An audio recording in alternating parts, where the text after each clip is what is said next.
थी। कितनी जल्दी ये ज़िवेन महान दानव विंग लगभग 3 पल में स्वर्ग के राजा के पास पहुंच गया। उसके सामने छिपी घाटी का एक देवता राजा सांस के लिए हौंफ रहा है और लगातार पीछे हट रहा है। शीर्ष 10 गॉड किंग लेवल मास्टर्स के सामने हालांकि उसकी ताकत बहुत मजबूत है, फिर भी वह एक विरोधी नहीं है। लगभग लड़ाई की शुरुआत से ही वह लगातार ढह रहा है। यह यंगू में कई दिव्य राजाओं में सितारों और चंद्रमा का राजा है। पूरे शरीर में तारों की तेज गंध होती है। लगभग हर चाल एक तारे को संघनित कर सकती है और कई तारों को नष्ट कर सकती है। यह भी साधना का एक बहुत शक्तिशाली तरीका है, लेकिन यह इस परिवार के भगवान राजा द्वारा बौना है। वे भी भगवान राजा हैं, लेकिन उनके बीच एक बड़ी खाई है। हालांकि कबीले के भगवान राजा ये ज़िवेन जैसे भगवान राजा को नहीं मार सकते थे, यह स्टार मून किंग को दबाने के लिए पर्याप्त था। छोटा मार्शल भाई ये, हालांकि ये ज़िवेन अचानक आ गया, सितारों और चांद के राजा ने ये ज़िवेन को पहचान लिया। हालांकि अभी दूसरी तरफ ये ज़िवेन ने पृथ्वी को तोड़ दिया है और यहाँ तक 2 स्वर्गीय भगवान राजाओं को भी मार डाला है। वह नहीं जानता, क्योंकि वह विचलित होने की हिम्मत नहीं करता। उसके मामले में अगर वह विचलित है तो मुझे डर है कि वह वास्तव में नहीं जानता कि कैसे मरना है। उनके चेहरे पर हल्की आश्चर्य वाली मुस्कान थी। अगर ये ज़िवेन वहां होते तो इसे बचा लिया जाता। गठबंधन मुख्यालय की स्थिति से यहाँ तक शीर्ष 10 भगवान राजा स्तर के विशेषज्ञ भी ज़िवेन के विरोधी नहीं हैं। अफवाहें कितनी भी सच या झूठी क्यों न हो, भले ही वे केवल 3 या 4 सच हो, ये ज़िवेन की ताकत भी उनकी बहुत मदद कर सकती है। वर्तमान में छिपी हुई घाटी में युद्ध का मैदान सबसे खतरनाक है, क्योंकि प्रतिद्वंद्वी बहुत शक्तिशाली है। एक बार कोई यहाँ से गुजर गया, तब यह केवल कुछ समय की बात है जब छिपी हुई घाटी की पूरी रक्षा रेखा ढह जाती है। शीर्ष 10 देवताओं के स्तर के विशेषज्ञों के सामने उनके पास भी कोई दूसरा रास्ता नहीं है। सम्राटों के लुप्त होने और अर्ध सम्राटों के न उभरने के युग में शीर्ष 10 देवता परमाणु हथियारों की तरह मौजूद हैं और अजेय हैं। बड़े मार्शल भाई, क्या तुम ठीक हो?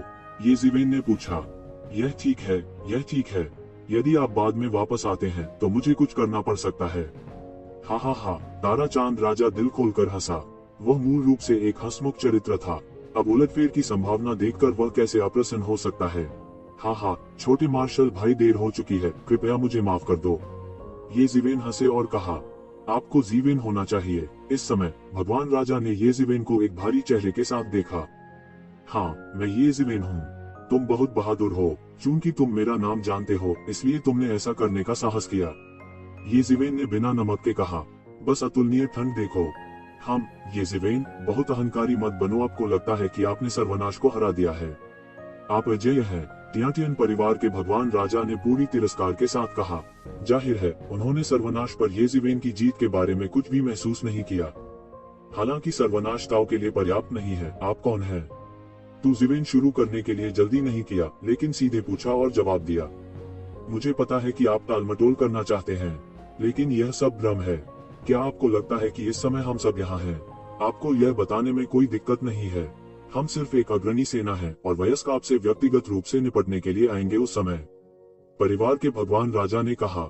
इस समय ये ज़िवेन का दिमाग घूम गया और सारी जानकारी को संक्षेप में प्रस्तुत किया गया। स्वर्गीय परिवार ने शीर्ष 10 दैवीय राजाओं के स्तर पर एक गुरु को भेजा, जिन्होंने वास्तव में कहा कि यह केवल अगवा बल था। अपनी ताकत और पहचान के साथ उन्होंने वास्तव में ऐसे शब्द कहे हैं, इसलिए दूसरे दल की ताकत दूसरे दल से बहुत ऊपर होनी चाहिए। यदि आप ऐसा सोचते हैं तो दूसरा पक्ष भावी सम्राट होना चाहिए। हालांकि आज उन्हें जो खबर मिली उसके अनुसार इस समय स्वर्गीय परिवार के अर्ध सम्राट अभी भी कम होने चाहिए। मूल रूप से तियान परिवार की शेष बुराइयों में कई अर्ध सम्राट नहीं थे। फिर भी वे प्रमुख बलों द्वारा संयुक्त रूप से संरक्षित थे। भले ही वे मुहर के दूसरे छोर से आए हों, बहुत से नहीं हो सकते थे। क्योंकि समय बहुत कम है, वह मुहर पूरी तरह नष्ट नहीं हुई है। नहीं तो हमें तियानजू की सेना का टिड्डियों की तरह सामना करना पड़ेगा, थोड़ा नहीं। हालांकि फिर भी यह अभी भी स्वर्ग की दुनिया में सभी जातियों को पूरी तरह से घबराया हुआ और तैयार नहीं करता है, लेकिन यह अभी भी तियानजू की असली ताकत नहीं है। स्वर्ग के खिलाफ दूसरे युद्ध को कई साल हो चुके हैं। स्वर्ग की दुनिया में सभी जातीय समूह चीख हो रहे हैं। क्या सील के दूसरे छोर पर मौजूद तियानजू स्वस्थ नहीं हो पाएगा? ये ज़िवेन द्वारा एकत्र की गई बुद्धि के अनुसार यदि कोई गलत अनुमान नहीं है तो कोई पूर्ण सफलता नहीं होनी चाहिए। इसलिए साधारण भगवान राजा भी अर्ध सम्राट स्तर के विशेषज्ञ डरते हैं कि इसे फिर से प्रसारित करना बहुत मुश्किल है। इसलिए इन अर्ध सम्राटों को उन लोगों की विरासत के उद्देश्य से होना चाहिए जो सम्राट से बाहर हो गए हैं। यहीं पर उन्हें वास्तव में सरनी को दबाने की आवश्यकता होती है। नतीजतन वास्तव में एक या एक से अधिक अर्ध सम्राट व्यक्तिगत रूप से छिपी हुई घाटी को नष्ट करने के लिए आए। यह बैल के चाकू से मुर्गियों को मारने जैसा है। शीर्ष 10 दिव्य राजाओं के स्तर पर केवल एक मास्टर को शूट करना पर्याप्त है। यदि आपके पास पहले की तरह केवल लड़ने की शक्ति है, भले ही आप इस दिव्य राजा को रोक दें, आप छिपी हुई घाटी के अन्य हिस्सों के सामूहिक पतन को नहीं रोक सकते। यह कहा जा सकता है कि तुजिवेन की प्रतिभा का अत्यधिक उपयोग किया जाता है। यह हाल ही की बात है कि येजिवेन ने अर्ध सम्राट किंग डेविल को हराया। उसे विश्वास नहीं होता कि तियानजू को इतनी जल्दी खबर मिल सकती है और वह उसे मारने आ सकता है। इस समय के दौरान तियानजू की ऊर्जा का उपयोग केवल सील को तोड़ने के लिए किया जाता है, और शब्दों से ऐसा लगता है कि इसे अपने आप पर लक्षित किया जाना चाहिए, और स्वर्गीय परिवार के भावी सम्राट के लिए केवल एक ही संभावना है कि वह अपना व्यवसाय छोड़ दे और उसे चिकन और बैल चाकू से मार डाले, जो सर्वनाश सम्राट से संबंधित है। सर्वनाश राजवंश के पतन का खुद से बहुत कुछ लेना देना है। यह उल्लेख करने की आवश्यकता नहीं है कि सर्वनाश सम्राट अंततः अपने ही हाथों मर गया। यहाँ तक कि सर्वनाश सम्राट की तलवार को भी एक द्वि तलवार ने निगल लिया था। यह कहा जा सकता है कि उनकी और सर्वनाश राजवंश की गहरी नफरत है। हालांकि सर्वनाश राजवंश के सर्वनाश सम्राट शेष बुराइयों के बीच पहले से ही मजबूत है। अगर सील टूट गई है तो तियानजू विशेषज्ञों की आमद के बीच सर्वनाश राजवंश के पूर्वज नहीं हो सकते हैं। इस तरह सब कुछ समझ में आता है। एक पल में तुजिवेन के पास हजारों अनुमान चमक रहे थे और तुरंत सब कुछ अनुमान लगा लिया। आपको अपना नाम बताने में कोई हर्ज नहीं है। यह राजा केंद्रीय स्वर्गीय राजा है। परिवार के भगवान राजा ने ठंडी मुस्कान के साथ कहा। केंद्रीय स्वर्गीय राजा मूल रूप से केंद्रीय राजवंश था जिसे केंद्रीय स्वर्गीय सम्राट द्वारा खोला गया था। येजिवेन ने तुरंत अपनी उत्पत्ति बताई। जब अभ्यास अपनी बात पर पहुंचेगा तो वे जितना ऊपर उठेंगे उनका घेरा उतना ही छोटा होगा, क्योंकि इतने ही शक्तिशाली लोग हैं। केंद्रीय स्वर्गीय सम्राट उन दिनों स्वर्गीय परिवारों में एक बहुत शक्तिशाली सम्राट था। यह कल्पना की जा सकती है कि उन्होंने केंद्र सरकार का नाम लेने की कितनी ताकत का साहस किया। वास्तव में केंद्रीय स्वर्गीय सम्राट वास्तव में तियान परिवार के कई सम्राटों में सबसे शक्तिशाली में से एक था। केंद्रीय स्वर्गीय सम्राट द्वारा बनाया गया केंद्रीय राजवंश भी तियान परिवार के कई राजवंशों में सबसे शक्तिशाली राजवंशों में से एक था। सर्वनाश सम्राट के सर्वनाश राजवंश की तुलना में यह और भी अधिक शक्तिशाली है और इसकी ताकत पूरी तरह से असाधारण है। यह कोई आश्चर्य नहीं है कि सितारों और चंद्रमाओं का राजा, जिसे दबाया जा सकता है, हार जाता है। सितारों और चंद्रमाओं का राजा पहले से ही राजा के राज्य के अंतिम चरण में है और अभी भी एक विरोधी नहीं है। यह वह नहीं है जो एक साधारण शिखर परमेश्वर राजा कर सकता है।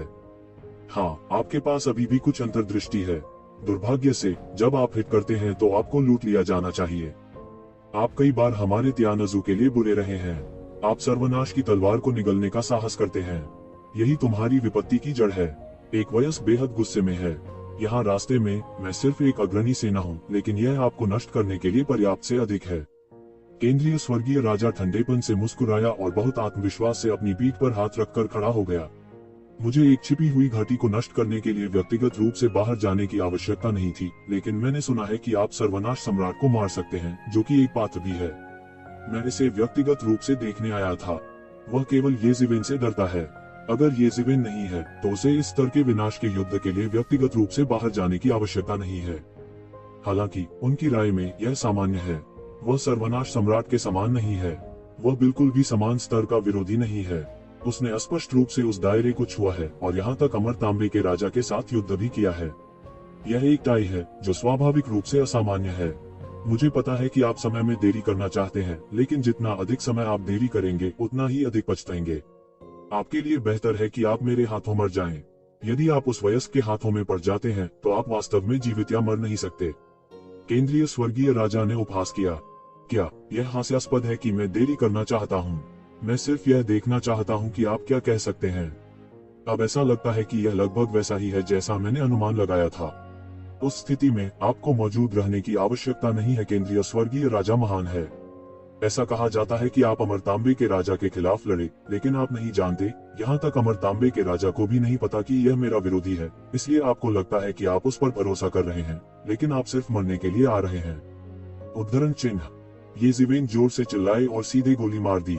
एक पल में सुनहरा मन बाहर निकला। स्वर्ग और पृथ्वी की सुनहरी रोशनी चमक रही थी, जैसे कि वह एक सुनहरे देश में प्रवेश कर गया हो। येजिवेन ने अपनी दाहिनी मुट्ठी भींची और अपनी मुट्ठी को 5 अंगुलियों से दबा लिया। विशाल मुट्ठी की शक्ति एक पल में बाहर निकल गई, एक भयानक शक्ति में घनीभूत हो गई और एक पल में फट गई। केंद्रीय स्वर्गीय राजा का रूप अंततः थोड़ा बदल गया। येज़िवेन द्वारा एकत्रित की गई विशाल शक्ति ने सामान्य शीर्ष 10 दिव्य राजाओं को पार कर लिया है और यहाँ तक उसे थोड़ा रंग बदलने के लिए मजबूर कर दिया है। इस समय वह अंत में विश्वास करता था कि येज़िवेन ने जो कहा वह उसका विरोधी भी नहीं था, शायद डींग नहीं मार रहा था। लेकिन अब पीछे हटने का कोई रास्ता नहीं है, केवल युद्ध है। करने के लिए जारी। PS, नया साल मुबारक हो हर कोई। यहाँ नए साल के लिए कुछ मासिक टिकट मांगे। यह युद्ध लगभग अपरिहार्य है। वास्तव में उसे येज़िवेन के खिलाफ लड़ने के लिए भेजा गया था। मूल प्रस्ताव के अनुसार उसे येज़िवेन को रोकने की कोशिश करनी चाहिए। उन्हें प्राप्त जानकारी के अनुसार शीर्ष 10 गॉड किंग स्तर के मास्टर्स में भी येज़िवेन की युद्ध प्रभावशीलता सर्वश्रेष्ठ में से एक है। अगर वह बचना चाहे तो उसे कौन रोक सकता है। लेकिन सील के दूसरे छोर से वयस्क के आने की खबर यह थी कि येज़िवेन वह लक्ष्य था जिससे वह निपटना चाहता था। जहां तक यंगू का सवाल है, यह केवल वह लक्ष्य था जिसे उसने मिटा दिया था। प्राथमिक और माध्यमिक को भ्रमित नहीं किया जा सकता है। यहाँ तक अगर छिपी हुई घाटी को मिटा दिया जाता है और येज़िवेन को छोड़ दिया जाता है तो वयस्क अंत में संतुष्ट नहीं होगा। उस समय उन्हें दोष दिया जाएगा। कोई भी संभावित सम्राट के क्रोध को सहन करने को तैयार नहीं है। इसके अलावा एक अपेक्षाकृत बड़े राजा सीलिंग संप्रदाय के रूप में यंगू स्वयं तियानजू को मिटाने के लक्ष्य के दायरे में है, जो कि आदेश की बात से ज्यादा कुछ नहीं है। इसलिए वह केवल येज़िवेन को तब तक रोक सकता था जब तक कि सम्राट स्वयं नहीं आया। इस समय उनके हृदय में कुछ भय था, जो एक अभूतपूर्व बात थी। इस पीढ़ी के वंशजों में से कोई भी उन्हें इतनी बड़ी धमकी नहीं दे सकता था। मुट्ठी का बल आकाश में सब कुछ काट देता है और दुनिया एक भयानक ताकत के सामने चपटी हो जाती है। यह मुट्ठी तकनीक पर अंतरिक्ष के बल का अनुप्रयोग है। इस समय केंद्रीय स्वर्गीय राजा दहाड़ता है और सीधे उसका स्वागत करता है। उसकी चौड़ी हथेली अचानक हिल गई और एक भारी ताड़ के बल ने उसे मार डाला, जो आकाश में एक विशाल तारा नदी की रोशनी में बदल गया। दातियान लुओ शेंगकिंग का सिर धड़ से अलग। केंद्रीय स्वर्गीय राजा की हड़ताल केंद्रीय स्वर्गीय सम्राट द्वारा बनाई गई मार्शल आर्ट है। उन वर्षों में इसने एक बार इस प्रहार से आधे ब्रह्मांड में एक पूरी आकाशगंगा को तोड़ दिया था। यह अत्यंत शक्तिशाली और भयानक है। केंद्रीय स्वर्गीय राजा की हड़ताल स्वाभाविक रूप से केंद्रीय स्वर्गीय सम्राट की तरह भयानक नहीं है, लेकिन इसकी शक्ति भी अत्यंत महान है।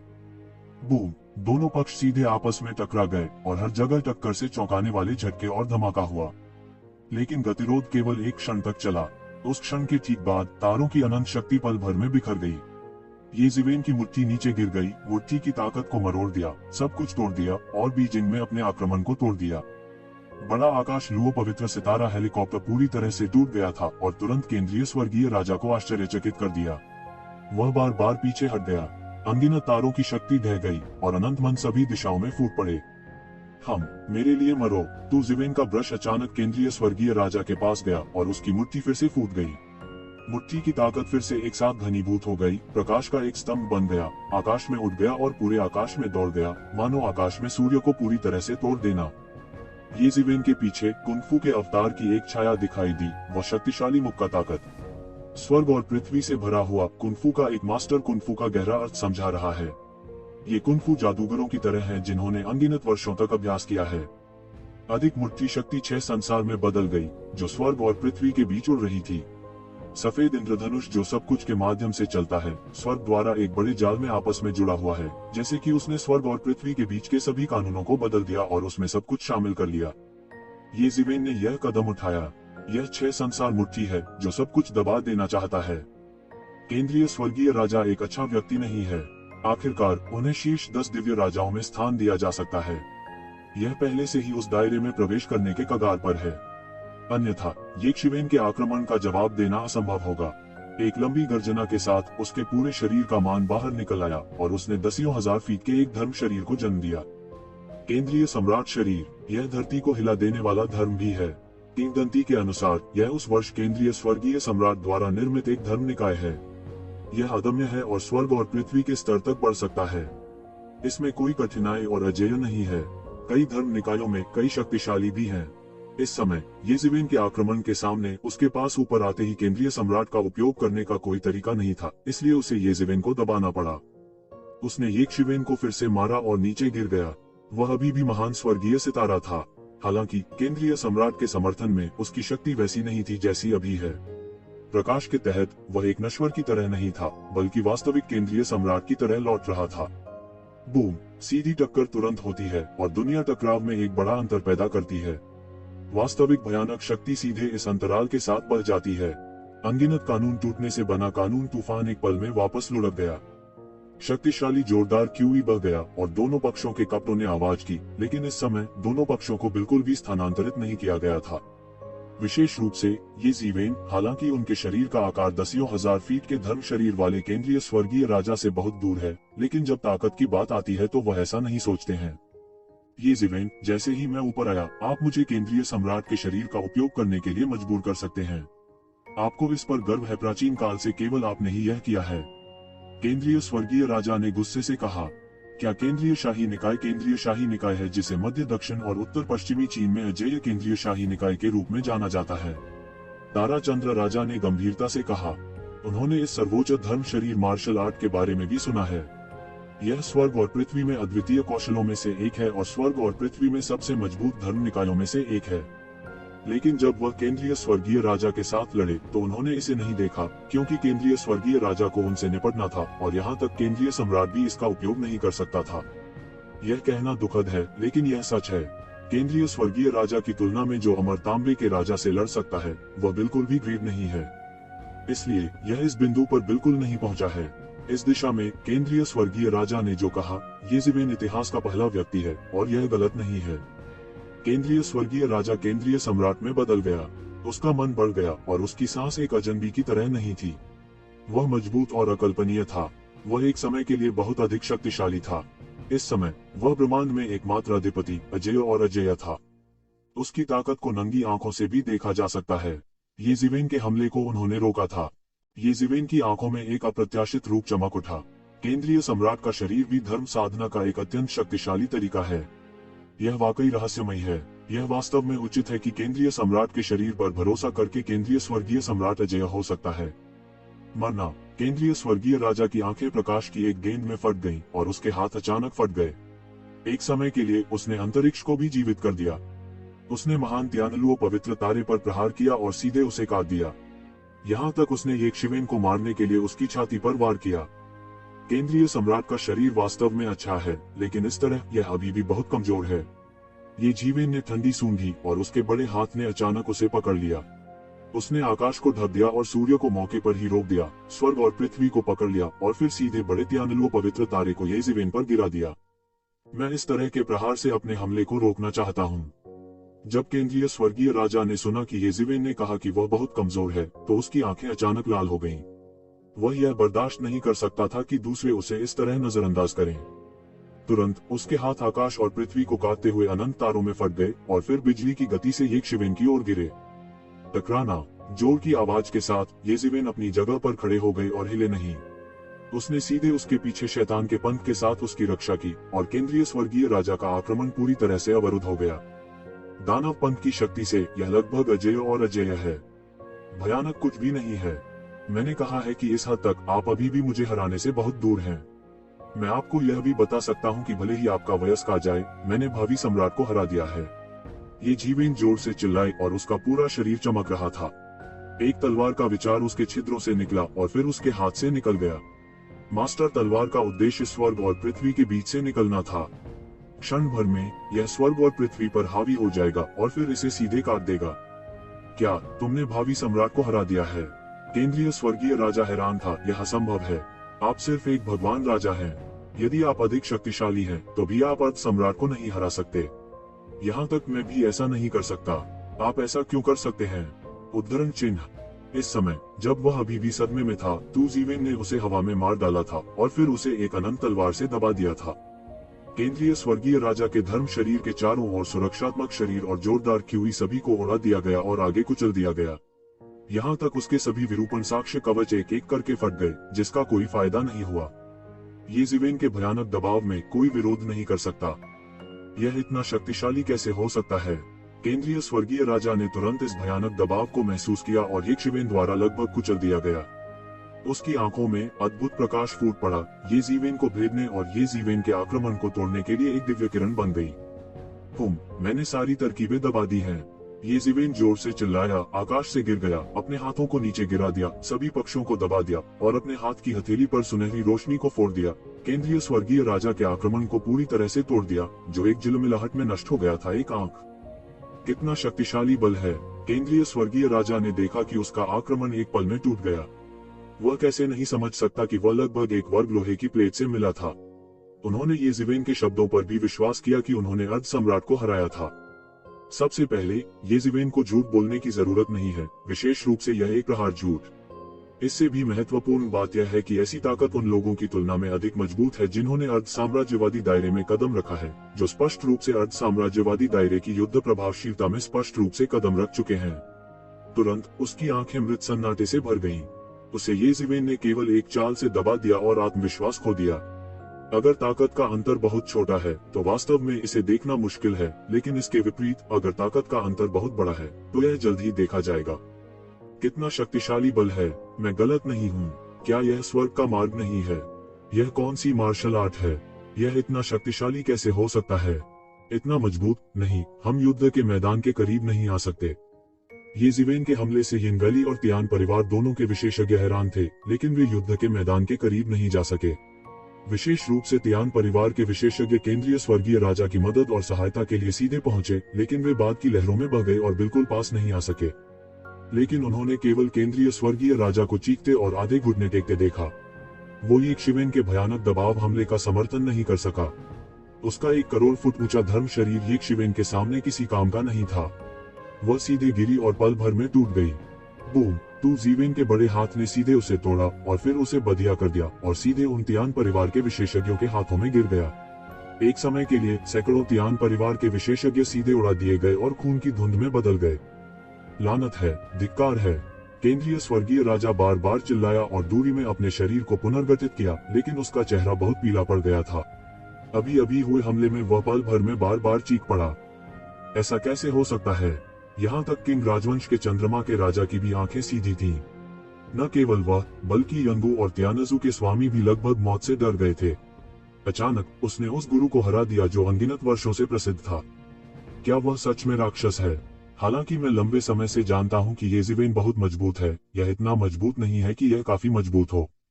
केंद्रीय स्वर्गीय राजा की ताकत मुझसे बहुत ऊपर है। यहाँ तक अगर साधारण भावी सम्राट उससे निपटना चाहता है तो उसे इतनी आसानी से पकड़ना असंभव है। वह येज़िवेन के गंभीर आक्रमण को कैसे नहीं रोक सकता है? यह कैसे हो सकता है? किंग राजवंश के चंद्रमा राजा अभी भी इस पर विश्वास नहीं कर सकते। सबसे अच्छी बात जो उसने सोचा वह यह थी कि येज़िवेन ने कड़े संघर्ष के बाद केंद्रीय स्वर्गीय राजा पर एक छोटी सी जीत हासिल की। फिर भी इस ताकत को दुनिया में प्रथम श्रेणी का शीर्ष कहा जा सकता है। यह स्पष्ट है, येज़िवेन जितना उसने सोचा था उससे कहीं अधिक शक्तिशाली है। इस समय केंद्रीय स्वर्गीय राजा को नहीं पता था कि येज़िवेन किस स्थिति में है। वैसे भी वह निश्चित रूप से इससे निपटने में सक्षम नहीं होगा। इस समय उन्होंने येज़िवेन के कथन पर विश्वास किया कि उन्होंने अर्ध सम्राट को हराया था। यह किसी के लिए भी अजीब है जो किसी अन्य अर्ध सम्राट को हराने के लिए उसे आसानी से हरा सकता है। उसने रुकने की हिम्मत नहीं की। हालांकि वह सर्वनाश राजवंश के भावी सम्राट को खुश करना चाहता था, लेकिन उसे उसके लिए अपने जीवन से संघर्ष नहीं करना पड़ा। तुरंत एक स्ट्रीमर में बदल गया और भागने वाला था। जाना चाहता हूँ, एक उपहास के साथ येज़िवेन ने तुरंत केंद्रीय स्वर्गीय राजा को पकड़ लिया जो भागने वाला था। अगर कुछ साल पहले वह येज़िवेन से भाग गया होता। अब अलगाव की अवधि के बाद जब येज़िवेन की ताकत और मजबूत हो गई तो उसे बिल्कुल भी उम्मीद नहीं थी। दानव विंग की महान सफलता येज़िवेन ने मिनटों में उसे पकड़ लिया। वह बचना चाहता था, यह सिर्फ इच्छाधारी सोच है। केंद्रीय स्वर्गीय राजा अभी भी संघर्ष करना चाहता था, लेकिन यह बेकार था। इस समय येज़िवेन कोई शक्तिशाली जादुई उपकरण नहीं लाई थी, लेकिन केवल समय का चोला ही उसे पूरी तरह से दबा सकता है। उसे पटक पटक कर मौके पर ही मौत के घाट उतार दिया।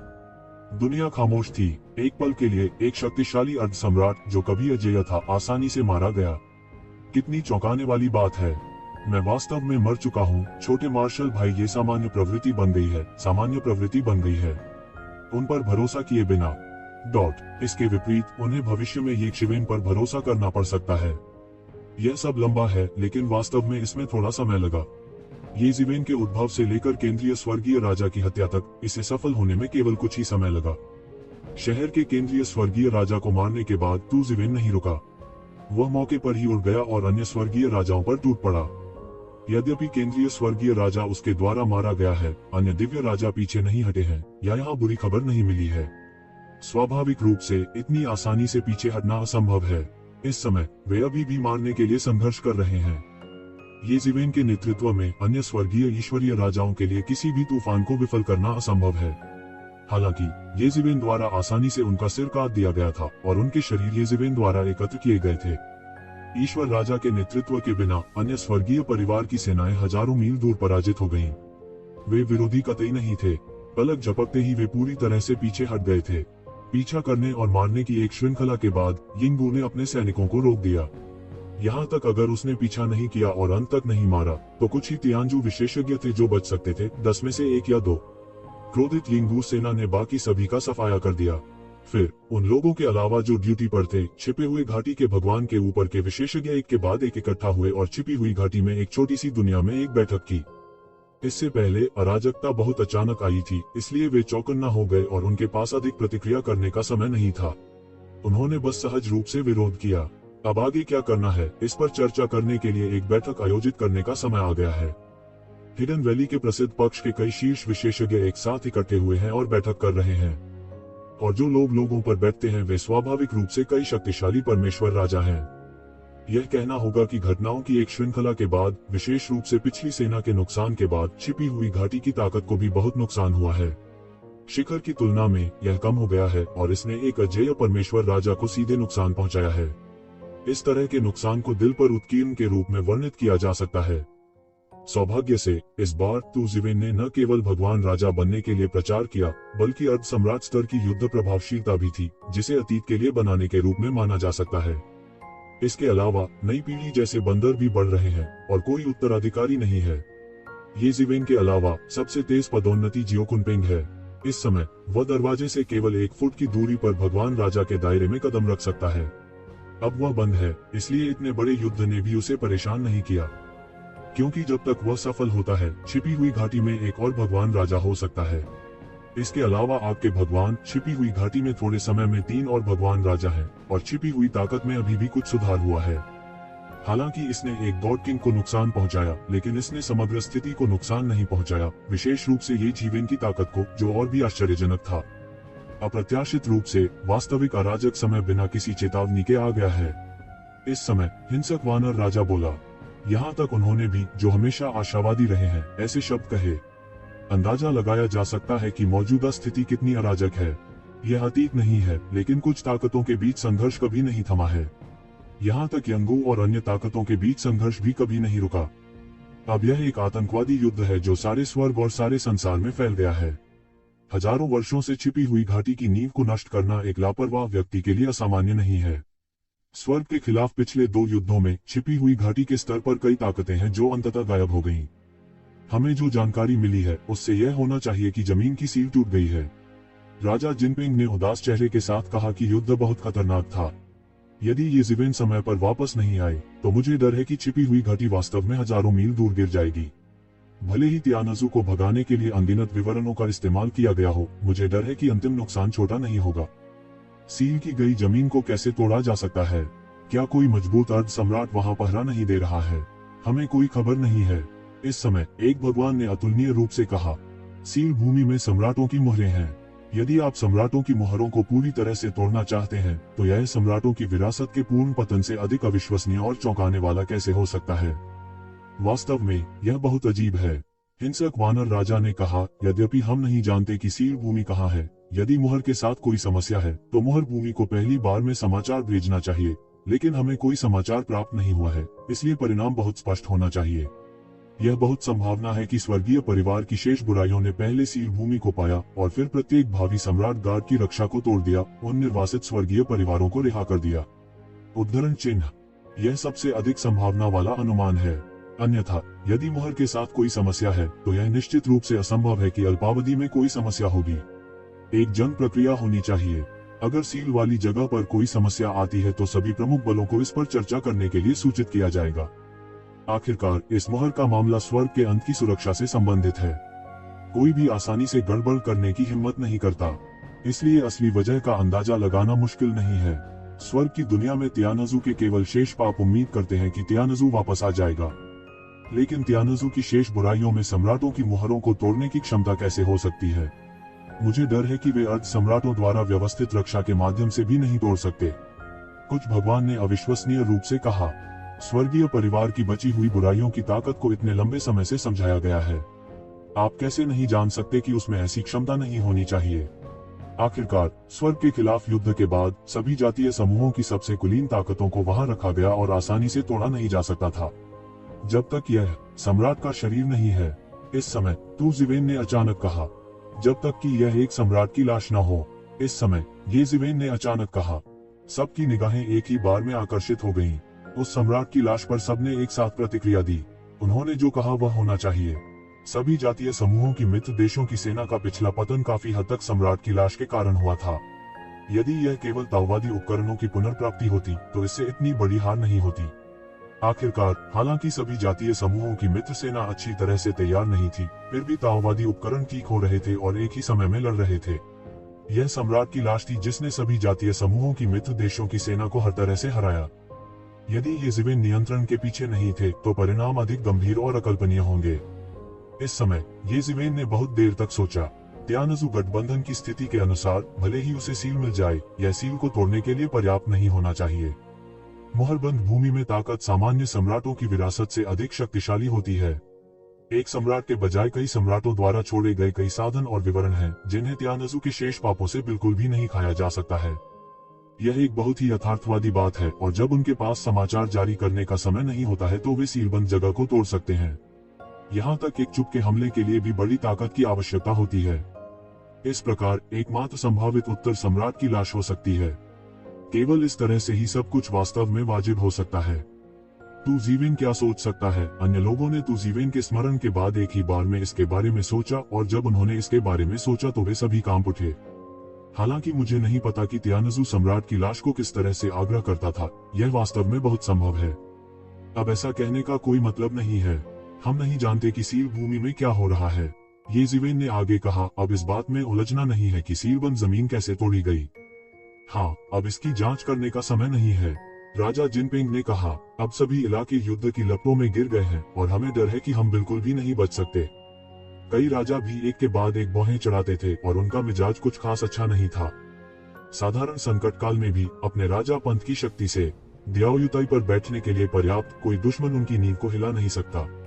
लेकिन जब मुसीबत का समय इस हद तक पहुंच गया है कि स्वर्ग और दुनिया भी पूरी तरह से युद्ध में गिर जाएगी, तो यह उनके लिए फायदा उठाने का समय नहीं है। अब छिपी घाटी में सभी जागीरदार ताकतों ने मदद के लिए तावीज भेजा है और यहाँ शरण लेना चाहते हैं। आप क्या सोचते हैं? दूसरा राजा बोला, छिपा हुआ राजा। कोई भी इस राजा को कमाने की हिम्मत नहीं करता, क्योंकि यह वह राजा है जिसने वास्तव में छिपी हुई घाटी की शक्ति को खोला। छिपी हुई घाटी की पहली अर्थात उन्हीं के द्वारा स्थापित है और उन्हीं के कारण विद्यमान है। इसे हिडन वैली का संस्थापक माना जा सकता है। बाद में अन्य राजाओं ने अंदर आकर छिपी हुई घाटी की रूपरेखा तैयार की। तूजिवेन के जन्म से पहले वह हिडन वैली के पहले राजा थे। येजिवेन ने छिपे हुए राजा को देखा और उसकी ताकत वास्तव में बहुत मजबूत थी। यह अफवाह थी कि वह केवल राजा के राज्य के बाद के चरण में था, जो कि येजिवेन के वर्तमान राज्य के समान था, क्योंकि उसकी असली ताकत को कोई नहीं देख सकता। इसके अलावा उसने अपनी सांसों को रोकने के लिए एक जादुई शक्ति भी विकसित की है, इसलिए कोई नहीं जानता कि वह वास्तव में राजा के राज्य के शिखर पर पहुंच गया है और एक शिखर भगवान राजा है। येजिवेन ने पहले छिपे हुए राजा को देखा था, लेकिन उसने उसकी असली ताकत नहीं देखी। यह अभी अलग है, वह पहले से ही अलग था। उसने छिपे हुए राजा की ताकत को आसानी से देखा। छिपी हुई घाटी की छिपी ताकत पर वह चुपके से हैरान था। इसकी जानकारी बाहरी लोगों को नहीं है। कुछ बुरे इरादों वाले लोगों के लिए बस छिपे हुए राजा की छिपी ताकत ही काफी है। एक बर्तन पियो। यह कोई आश्चर्य की बात नहीं है कि पिछली बार जब दानव ईगल परिवार महत्वपूर्ण लोगों के पास आया था, एक चोटी के भगवान राजा के खतरे के सामने छिपी हुई घाटी अभी भी दियाओयुताई पर मजबूती से बैठी थी। मुझे डर है कि यह न केवल धर्मी क्रोध से बाहर है, बल्कि छिपे हुए राजा के कारण भी है। हिडन वैली में बहुत आत्मविश्वास है। हालांकि अब छिपी हुई घाटी की छिपी हुई ताकत जितनी मजबूत होगी, वह इस उथल पुथल से बाहर निकल पाएगी। हालांकि उसके पास पर्याप्त आत्मविश्वास है। एक बार जब त्यानजू सेना वास्तव में आक्रमण कर देती है, तो वह एक तरफ की परवाह करता है, लेकिन दूसरी तरफ की परवाह नहीं कर सकता। वह एक पक्ष की परवाह करता है और दूसरे को खो देता है। गलती होने पर कोई इसे संभाल सकता है। मुझे नहीं लगता कि कोई समस्या है। हिंसक वानर राजा ने सिर हिलाया और कहा, ये हमारी छिपी हुई घाटी के तंबू और ताकतें हैं। हालांकि वे अंदर चले जाते हैं, उनका हम पर भी कुछ दबाव होता है, लेकिन उन्हें बाहर मरने देने के बजाय उन्हें अंदर ले जाना और पहले इस अवस्था से गुजरना बेहतर होता है। छिपी घाटी से जुड़ी वे ताकतें स्वाभाविक रूप से पहली बार आश्रय के लिए छिपी हुई घाटी में जाना चाहती हैं। ऐसा नहीं है कि वे सही और गलत की इस जगह से दूर नहीं रहना चाहते, लेकिन अब वे कहां से बच सकते हैं जब स्वर्ग के लगभग सभी लोग युद्ध में हैं। अपेक्षाकृत बोलना, यह छिपी हुई घाटी में अधिक सुरक्षित है। यह हजारों हवाओं और लहरों के बीच एक नाव है। यह सही है, मैं सहमत हूँ। कई राजा सहमत हो गए हैं और दूसरों के पास बोलने के लिए स्वाभाविक रूप से कोई जगह नहीं है। छिपी हुई घाटी में इसमें कोई संदेह नहीं है कि ये राजा वास्तव में हर चीज पर हावी है। जब तक उनके बीच मतभेद न हो, इन देवताओं के पास बोलने के लिए जगह है। यदि वे सभी एक समझौते पर पहुंचते हैं तो इन देवताओं के पास आदेशों का पालन करने की गुंजाइश होती है। इस संसार में परमेश्वर राजा ही वास्तविक स्वामी है। भगवान को केवल उच्च स्तर के सदस्य के रूप में माना जा सकता है और उनके पास वास्तविक निर्णय लेने की शक्ति नहीं है। पुनर्जीवित करने के लिए अभी भी कुछ पहले छिपे हुए साधन हैं। ताओवादी सेना कोर को मुख्यालय में आग के भगवान से लड़ने और संपर्क करने के लिए भी तैयार रहना चाहिए। जब यह वास्तव में असंभव हो तो आप पहले पीछे हट सकते हैं। छिपे हुए राजा ने शांति से कहा। उसने स्वाभाविक रूप से ऐसा आदेश दिया। उनके लिए यह स्पष्ट है कि छिपी हुई घाटी पेचीदा गठबंधन मुख्यालय से कहीं अधिक महत्वपूर्ण है। संचार के लिए अग्नि का स्वामी अधिक जिम्मेदार है। उसके जैसे पुराने परमेश्वर राजा मूल रूप से अपनी शक्ति में बैठते हैं और बिल्कुल नहीं हिलते। ठीक है, हम यंगों के छोटे व्यवसाय में टॉस और टर्न नहीं ले सकते हैं। हिंसक वानर राजा ने सिर हिलाया और कहा, बाहर वालों को पता चलेगा तो बड़े अवाक रह जाएंगे। यहाँ तक यंगू जैसे पुराने और प्रथम श्रेणी के राजा सीलिंग संप्रदाय भी कहेंगे कि वे कम लागत पर काम कर रहे हैं। यह वास्तव में उनके बड़े दांतों को हंसाने वाला है। अन्य लोगों ने भी एक के बाद एक सिर हिलाया, जाहिर तौर पर इस प्रथा से सहमत थे। हर कोई, अभी समस्या उभर रही है। अगली मुसीबत की तुलना में मैंने अभी जो कहा वह कुछ भी नहीं है। राजा जिनपिंग ने येजिवेन पर नजर डाली और कहा, अब जो आ रहा है वह केवल त्यानजू की एक मोहरा सेना है। असली बड़ी मुसीबत पीछे है। त्यानजू का एक पुराना संभावित सम्राट दिन रात यहाँ दौड़ रहा है। एक बार जब वह मारा जाएगा तो वह उस समय आना। जैसे ही राजा जिनपिंग की आवाज गिरी, हर कोई हैरान रह गया और लगभग पूरी छोटी सी दुनिया को पलट दिया। एक संभावित सम्राट, वह अवधारणा क्या है? हर कोई अच्छी तरह से जानता है कि साधारण राजा सीलिंग संप्रदायों के लिए किसी भी अर्ध सम्राट स्तर के आंकड़े का उत्पादन करना मुश्किल है, क्योंकि ऐसी कोई विरासत नहीं है। दिव्य राजा और अर्ध सम्राट केवल एक कदम की दूरी पर है, लेकिन उनके बीच का अंतर एक अलग दुनिया है। यह सब अच्छी तरह जानते हैं। छिपी हुई घाटी के विवरण की दृष्टि से इतना बड़ा आदमी कोई नहीं था। ये शीवेन से पहले सबसे मजबूत छिपा हुआ राजा सिर्फ चोटी का भगवान राजा था, जो उस कदम से बहुत दूर था। अब ऐसा अजेय व्यक्ति वास्तव में उनसे निपटना चाहता है और दिन और रात अभी भी आता है। उनके लिए यह कितना सदमा है, इसकी कल्पना की जा सकती है। ऐसा कैसे हो सकता है? अप्रत्याशित रूप से भावी सम्राट आया। बैल के चाकू से मुर्गियों को मारना बहुत अधिक है। बहुत से लोगों को पहले स्थिति का पता नहीं चला। इस समय उन्होंने एक के बाद एक बर्तन को तला। यह ताई पर्वत की चोटी जैसा था। मूल रूप से एक शक्तिशाली केंद्रीय स्वर्गीय राजा अमर तांबे के राजा की तुलना में शीर्ष 10 दिव्य राजाओं का प्रमुख उनसे निपटने के लिए भेजा गया था, जिसे पहले से ही बैल चाकू से मुर्गियों को मारने का संदेह था। अब एक संभावित सम्राट है जिसे उस लाइन अप से निपटने के लिए भेजा जाना चाहिए था, जो सम्राटों और लोंगदाओ के प्राचीन फीनिक्स दुनिया द्वारा पारित किया गया था। अब इसका प्रयोग उनकी छिपी हुई घाटी के विरुद्ध किया जाता है। क्या यह उनमें से कुछ ज्यादा है? अगर कुछ लोग सामान्य समय में यंगों को हेय दृष्टि से देखते हैं तो वे एक दूसरे का साथ नहीं छोड़ेंगे। अब वे यह देखने के लिए उत्सुक हैं कि दूसरा पक्ष अभी भी अपने आप को हेय दृष्टि से देखता है। इसे भूल जाना ही सबसे अच्छा है। सभी उदास नजर आ रहे थे। 10 राजाओं के स्तर के एक मास्टर ने बम हटाते ही उन्हें तोड़ दिया। एक अर्ध सम्राट की तो बात ही छोड़ दें।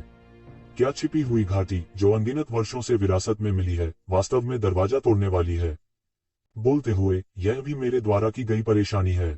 तू जीवेन बच नहीं पाया, लेकिन सीधे तौर पर इसके कारणों को कहा। हर कोई जानता था कि संभावित सम्राट वास्तव में ये जीवेन के लिए आ रहे थे। वजह यह थी कि सभी के शीशे टूट गए। ये जीवेन ने वास्तव में एक दूसरे से एक ताओवादी वाद्य यंत्र निगल लिया था। हालांकि यह केवल एक टूटा हुआ ताओवादी उपकरण है, यह सभी को चौंका देने के लिए पर्याप्त है। इस समय लोगों को अंत में याद आया कि ऐसी अफवाहें थीं कि ये जीवेन के पास ताओवादी हथियार थे।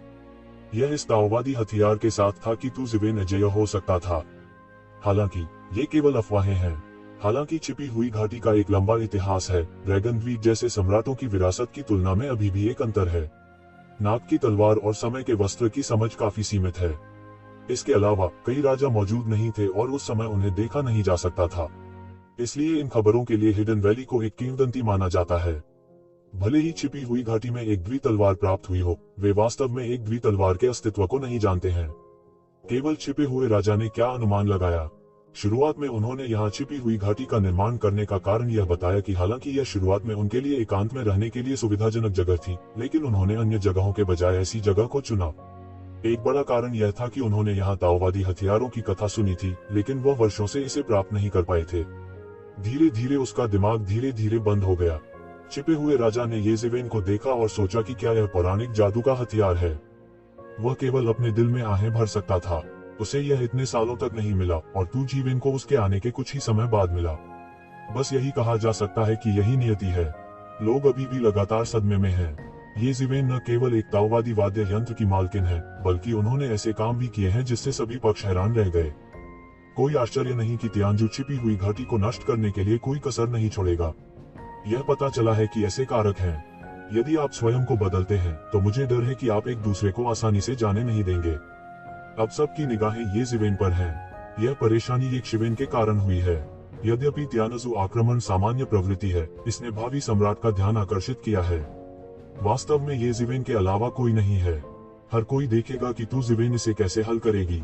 येज़ेवेन इस समय सीधे खड़े हो गए और कहा, चूंकि यह मैंने किया है, मुझे स्वाभाविक रूप से यकीन है कि मैं इसे हल कर सकता हूँ। चिंता न करें। स्वाभाविक रूप से उन्होंने व्यर्थ बात नहीं की। समय की पाबंदी के साथ संभावित सम्राट के खिलाफ लड़ना उसके लिए कोई समस्या नहीं थी। भले ही दूसरी पार्टी के पास गहरा कौशल हो, येज़ेवेन कम से कम हार नहीं सकती थी। जब उन्होंने येज़ेवेन को यह कहते सुना तो वे राहत की सांस लेने से खुद को रोक नहीं पाए। वे देख सकते थे कि जब येज़ेवेन ने यह कहा तो वह बहुत गंभीर थी। यह मजबूत होने जैसा नहीं है। हर कोई येज़ेवेन के मजबूत आत्मविश्वास को भी महसूस कर सकता है। मेरा विश्वास है, छिपे हुए राजा ने कहा। ऊपर और नीचे झांका और तू ज़िवेन ने कहा, छोटे मार्शल भाई तू, अगर मैंने सही अनुमान लगाया है तो आपकी ताकत शीर्ष 10 दिव्य राजाओं के स्तर से कहीं अधिक होनी चाहिए थी और आपको अर्ध सम्राट स्तर की युद्ध प्रभावशीलता होनी चाहिए थी। यह सही है। येज़ेवेन ने सिर हिलाया। मैं गठबंधन मुख्यालय में हूँ। यहाँ तक कि परी तांबे का राजा भी मेरा कुछ नहीं कर सकता। मैंने मूल राक्षसों के युवा राक्षसों को भी हराया। मेरे पास संभावित सम्राट से निपटने का कोई तरीका नहीं है। येज़ेवेन ने इससे इनकार नहीं किया, लेकिन तुरंत इसे स्वीकार कर लिया और वह बहुत स्पष्ट था। आज की परिस्थितियों में लोगों को जितना हो सके उतना आत्मविश्वास देना स्वाभाविक है, कम महत्वपूर्ण समय नहीं। लोग पूरी तरह सहम गए। पहले भी गपशप हुई थी, लेकिन जब उन्होंने वास्तव में येज़ेवेन को इसे स्वीकार करते सुना तो वे पूरी तरह से चौंक गए और पूरी तरह से अपनी सोच खो बैठे। भावी सम्राट को हराना किस प्रकार की अवधारणा है। ऐसे शिष्य केवल उन गुरुओं के हो सकते हैं जो सम्राट के स्तर को पार कर चुके हैं। अतीत में वे पेटेन शाही स्तर पर विरासत में मिले थे, लेकिन अब वे घाटी में छिपे हुए हैं। ऐसे दुश्मन हैं। हर किसी के दिलों में येज़ेवेन की छवि लंबी और लंबी होती जा रही है, लगभग छिपे हुए राजा की तुलना में जिसने छिपी हुई घाटी बनाई है। सबके दिल से एक तरकीब निकली। हो सकता है कि पूरी तरह से सफल होने के लिए यंगू को वास्तव में येज़ेवेन पर भरोसा करना पड़े। कोई आश्चर्य नहीं, सन्यासी इस तरह दिखता था। ऐसा लगता है कि गठबंधन मुख्यालय में जाने पर छोटे मार्शल भाई तू को फिर से एक महान साहसिक कार्य करना चाहिए। जब उन्होंने रोमांच शब्द सुना तो वे अचानक महसूस किए बिना नहीं रह सके। येज़ेवेन ने कई वर्षों तक अभ्यास किया था, अगर यह साहसिक कार्य के लिए नहीं था। इसकी तुलना अर्ध सम्राट से कैसे की जा सकती है। हाँ, कुछ रोमांच है। येज़ेवेन ने इसे स्वीकार किया। लोगों ने पूछना जारी नहीं रखा। हर किसी का अपना रहस्य होता है, तब भी जब येज़ेवेन एक शिष्य थे। लोगों के लिए पूछना आसान नहीं है। इसके अलावा अब जब येज़ेवेन पहले से ही लोगों से ऊपर हो चुकी है, तो उनके लिए ये पूछना असंभव है कि ये किस तरह का साहसिक कार्य है। छोटा मार्शल भाई, ये वास्तव में अद्भुत है। वह बहुत भाग्यशाली व्यक्ति है। जिनपेंग वांग ने भावना के साथ कहा कि उनका कहना सबसे ज्यादा है। मूल रूप से कई साल पहले उन्होंने सबसे योग्य कुनपेंग को स्वीकार किया। उसने सोचा कि अपने समकालीनों के बीच एक दुश्मन से मिलना मुश्किल होगा। दूसरों के अलावा कुनपेंग का खून ही सब कुछ समझाने के लिए काफी है। ये खतरनाक पक्षी भी अपने खून को लेकर बेहद खास होते हैं। उनकी साधना और शक्ति का आज उनके सुनहरे पंखों वाले दापेंग परिवार के सदस्य होने के साथ बहुत कुछ है। स्वर्ग की दुनिया में कई भयंकर पक्षियों और देवताओं के बीच उनका रक्त निश्चित रूप से शीर्ष 20 में शुमार हो सकता है। शीर्ष 20 को कम मत समझो। आकाश की 10,000 सीमाओं में भयंकर पक्षियों और दिव्य पक्षियों की प्रजातियां जुड़ती हैं। मैं नहीं जानता कि करोड़ों या करोड़ों प्रजातियां हैं। जो लोग शीर्ष 100 में रैंक कर सकते हैं उन्हें अद्वितीय मुद्रा वाले रक्तवाहिकाएं कहा जा सकता है। लेकिन असली कुनपेन की तुलना में सुनहरे पनकों वाले आरओसी के खून में अभी भी एक बड़ा अंतर है। इसे लगभग सबसे मजबूत भयंकर पक्षी का खून कहा जा सकता है। केवल फीनिक्स परिवार के त्यानहुआन की तुलना सुनहरे पंखों वाले आरओसी से की जा सकती है। हालांकि एक दिव्य पक्षी के रूप में त्यानहुआन को लंबे समय से काट दिया गया है और यहाँ तक हुआ मैंधान जैसा संकर भी बचा है। इसलिए कुनपेन पहला भयंकर पक्षी लगभग सबसे मजबूत पक्षी रक्त है। शाओकुनपेंग अभी भी अशुद्धियों के बिना सबसे शुद्ध कुनपेंग रक्त है। यह कल्पना की जा सकती है कि जियो कुनपेंग के स्वामित्व के लिए प्रतिस्पर्धा करने के लिए यंगू के वरिष्ठ प्रबंधन ने भी लड़ाई छेड़ दी। अंत में वह अभी भी जियो कुनपेंग को दरवाजे के नीचे लाने के लिए एक भयंकर पक्षी होने के लाभ पर निर्भर था। जियो कुनपेंग के प्रदर्शन ने उन्हें निराश नहीं किया। यह प्रथा 10,000 वर्षों से भी कम समय में भगवान राजा के स्तर की दहलीज पर पहुंच गई है। यह एक ऐसी ऊंचाई है जिस तक वह भी कभी नहीं पहुंचे हैं। पिछले कुछ दिनों में जादूगरों के बीच भी यह सबसे चकाचौंध करने वाले लोगों में से एक है। मूल रूप से ये बहुत ही गर्व की बातें होनी चाहिए, लेकिन जब उसकी तुलना ये शिवेन से की गई तो वह पूरी तरह से बौना था। दिव्य राजा की दहलीज को छूने वाला छोटा कुनपेंग अपने खून तक जीवित नहीं रहा। उसे वास्तव में सबसे मजबूत भयंकर पक्षी कहा जा सकता है।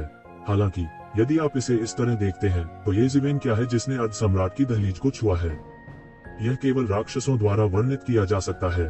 त्यानजोंग विजर्स जैसे विशेषणों का वर्णन नहीं किया जा सकता है। उनकी तुलना में जो कभी उनसे मेल खाते थे और यहाँ तक उनसे बहुत आगे निकल गए थे, जैसे कि जी रेनवांग, जी जुआनहुआंग और अन्य, उनसे पूरी तरह से पिछड़ गए हैं, लगभग समान स्तर पर नहीं। शुरुआत में मैंने जून डिंगटियन के लिए ये जीवेन को लगभग मार ही डाला था। अब मुझे लगता है कि यह बहुत हास्यास्पद है।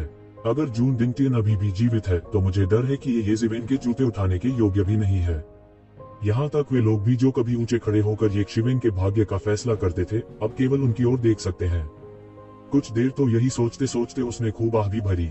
यदि उन्होंने इसे व्यक्तिगत रूप से अनुभव नहीं किया होता तो उन्हें विश्वास नहीं होता कि ऐसा दोबारा होगा। यह हमारे लिए एक अच्छी बात है। आखिरकार अगर ये जीवेन यहाँ है तो हमारे पास इस आपदा से गुजरने की बहुत अधिक संभावना होगी। यह सिर्फ बहुत अधिक नहीं है, यह महान आपदा स्वर्ग की दुनिया का फेरबदल भी है। हम आगे जाकर उन सम्राटों की विरासत से तुलना क्यों नहीं कर सकते। कुछ लोग इतने महत्वाकांक्षी होते हैं कि वे छिपी हुई घाटी को सम्राट की विरासत के बराबर स्तर तक उठाना चाहते हैं। हालांकि जूडो लोग शांत हो गए और उन्होंने सोचा कि यह असंभव नहीं है। हालांकि वे कभी भी सम्राट से बाहर नहीं हुए थे, ये जीवेन की ताकत अर्ध सम्राट की तुलना में थी। इसके अलावा उसके पास अपने शरीर की रक्षा के लिए ताओवादी हथियार थे। सम्राट की विरासत की तुलना में ऐसा लगता है कि अंतर बहुत बड़ा नहीं है। जब तक ये जीवेन यंगू में है, समय के साथ उनके पास उन सम्राटों के साथ पकड़ने का अवसर भी है। कुछ शाही संप्रदाय हैं, भले ही अर्ध सम्राट के स्तर के महान लोग हों, उनके पास सम्राट के रूप में विरासत में मिलने का कोई मौका नहीं है। मूल कारण शक्तिशाली ताओवादी प्रतिरोध की कमी है। तू जीवेन के हाथ में ताओवादी उपकरण थे जो यंगू को साधारण राजा सीलिंग संप्रदायों से अलग करते थे। अन्य विवरण धीरे धीरे जमा किए जा सकते हैं, लेकिन कोई ताओवादी साधन नहीं है। यह ताओवादी साधन नहीं है जिसका सम्राट अभ्यास नहीं कर सकता। इस संभावना के प्रस्ताव के साथ लोग तुरंत उत्तेजित हो गए और यहाँ तक संभावित सम्राट पर हमला करने वाले डर की भावना को पूरी तरह से भूल गए। सबका दिल जोरों से धड़क रहा है। भगवान और भगवान राजा बेहोश पागलपन की स्थिति में हैं, जैसे कि वे पागल हो रहे हों। विशेष रूप से मुझे लगता है कि ये जीवेन अभी शुरू कर रहे हैं। यदि उसे अधिक समय दिया जाता है तो क्या उसके लिए यह संभव है कि वह अपने सम्राट के दायरे में कदम रखे और सम्राट किन के बाद दूसरा शत्रु सम्राट बन जाए। यदि वे सफल हो सकते हैं तो वे सम्राट की विरासत को कंधा नहीं दे पाएंगे, लेकिन वास्तव में सम्राट की विरासत बन सकते हैं। अंतर बहुत ज्यादा है। देवियों और सज्जनों, मुझे एक निर्णय की घोषणा करने दीजिए। छिपे हुए राजा ने इधर उधर देखा और कहा, मैं छिपी हुई घाटी के नेता की पहचान ये जीवेन को बताने जा रहा हूँ। तुम क्या सोचते हो? भाषण सुनते ही वे अचानक एक बर्तन में फूट पड़े। उन्हें उम्मीद नहीं थी कि छिपे हुए राजा ने ऐसा फैसला किया है। वे पहले से ही 3 लोगों से परे जा चुके हैं, 5 तत्वों में नहीं, और उन्होंने जीवन और मृत्यु की खोज की है। उनके लिए समय लगभग स्थिर है। इसलिए देवताओं के बीच अभ्यास का समय जितना लंबा होगा, शक्ति उतनी ही मजबूत होगी। इसके अलावा जब तक विशेष परिस्थितियां न हो, कुछ शक्तिशाली विकल्प होते हैं। खासतौर पर तब जब छिपा हुआ राजा छिपी हुई घाटी का लगभग पहला विशेषज्ञ होता है जो उसे त्यागने और गुनी को रास्ता देने की हिम्मत करता है। इसलिए लोगों ने इन समस्याओं के बारे में कभी सोचा ही नहीं। यहाँ तक अन्य दैवीय राजा भी छिपे हुए राजा को त्यागने नहीं देना चाहते हैं और गुनी को रास्ता देना चाहते हैं। एक है क्योंकि छिपे हुए राजा के पास उच्च शक्ति और प्रतिष्ठा है, और दूसरा इसलिए है क्योंकि यह अनावश्यक है। छिपे हुए राजा की प्रतिष्ठा के बिना वह चढ़ाई करने के लिए मजबूर होना चाहता है। उस समय गुप्त घाटी में विपत्ति आएगी, तो अब हर कोई पूरी तरह से सदमे में है। यहाँ तक येज़ेबेल ने कभी नहीं सोचा था कि छिपे हुए राजा छिपी हुई घाटी के नेता का पद छोड़ देंगे, लेकिन उसने तुरंत इसका कारण सोचा। तो येज़ेबेल बहुत बदली हुई थी और उसने कारण के बारे में सोचा था। हो सकता है कि गुप्त राजा उसे जीतना चाहता हो, इसलिए उसने ऐसा प्रस्ताव रखा। आप छिपे हुए राजा की बुद्धिमान सलाह से येज़ेबेल की महान क्षमता को नहीं देख सकते। केवल अब येज़ेबेल ने अधिकांश लोगों को पार कर लिया है। भविष्य असीमित है। यहाँ तक अगर आप ताऊ नहीं प्राप्त कर सकते हैं, तो यह छिपी हुई घाटी को महान लाभ प्राप्त करने और विकास को उच्च स्तर तक ले जाने के लिए पर्याप्त है। उन्होंने अपनी काबिलियत से यंगू को इस मुकाम तक पहुंचाया है। उसने अपना सर्वश्रेष्ठ प्रदर्शन किया है और मजबूत नहीं हो सकता। वह यह भी नहीं जानता था कि क्या वह शीर्ष 10 दिव्य राजाओं के दायरे में प्रवेश कर सकता है। अकेले ही अर्ध सम्राट के दायरे में प्रवेश कर सकता है।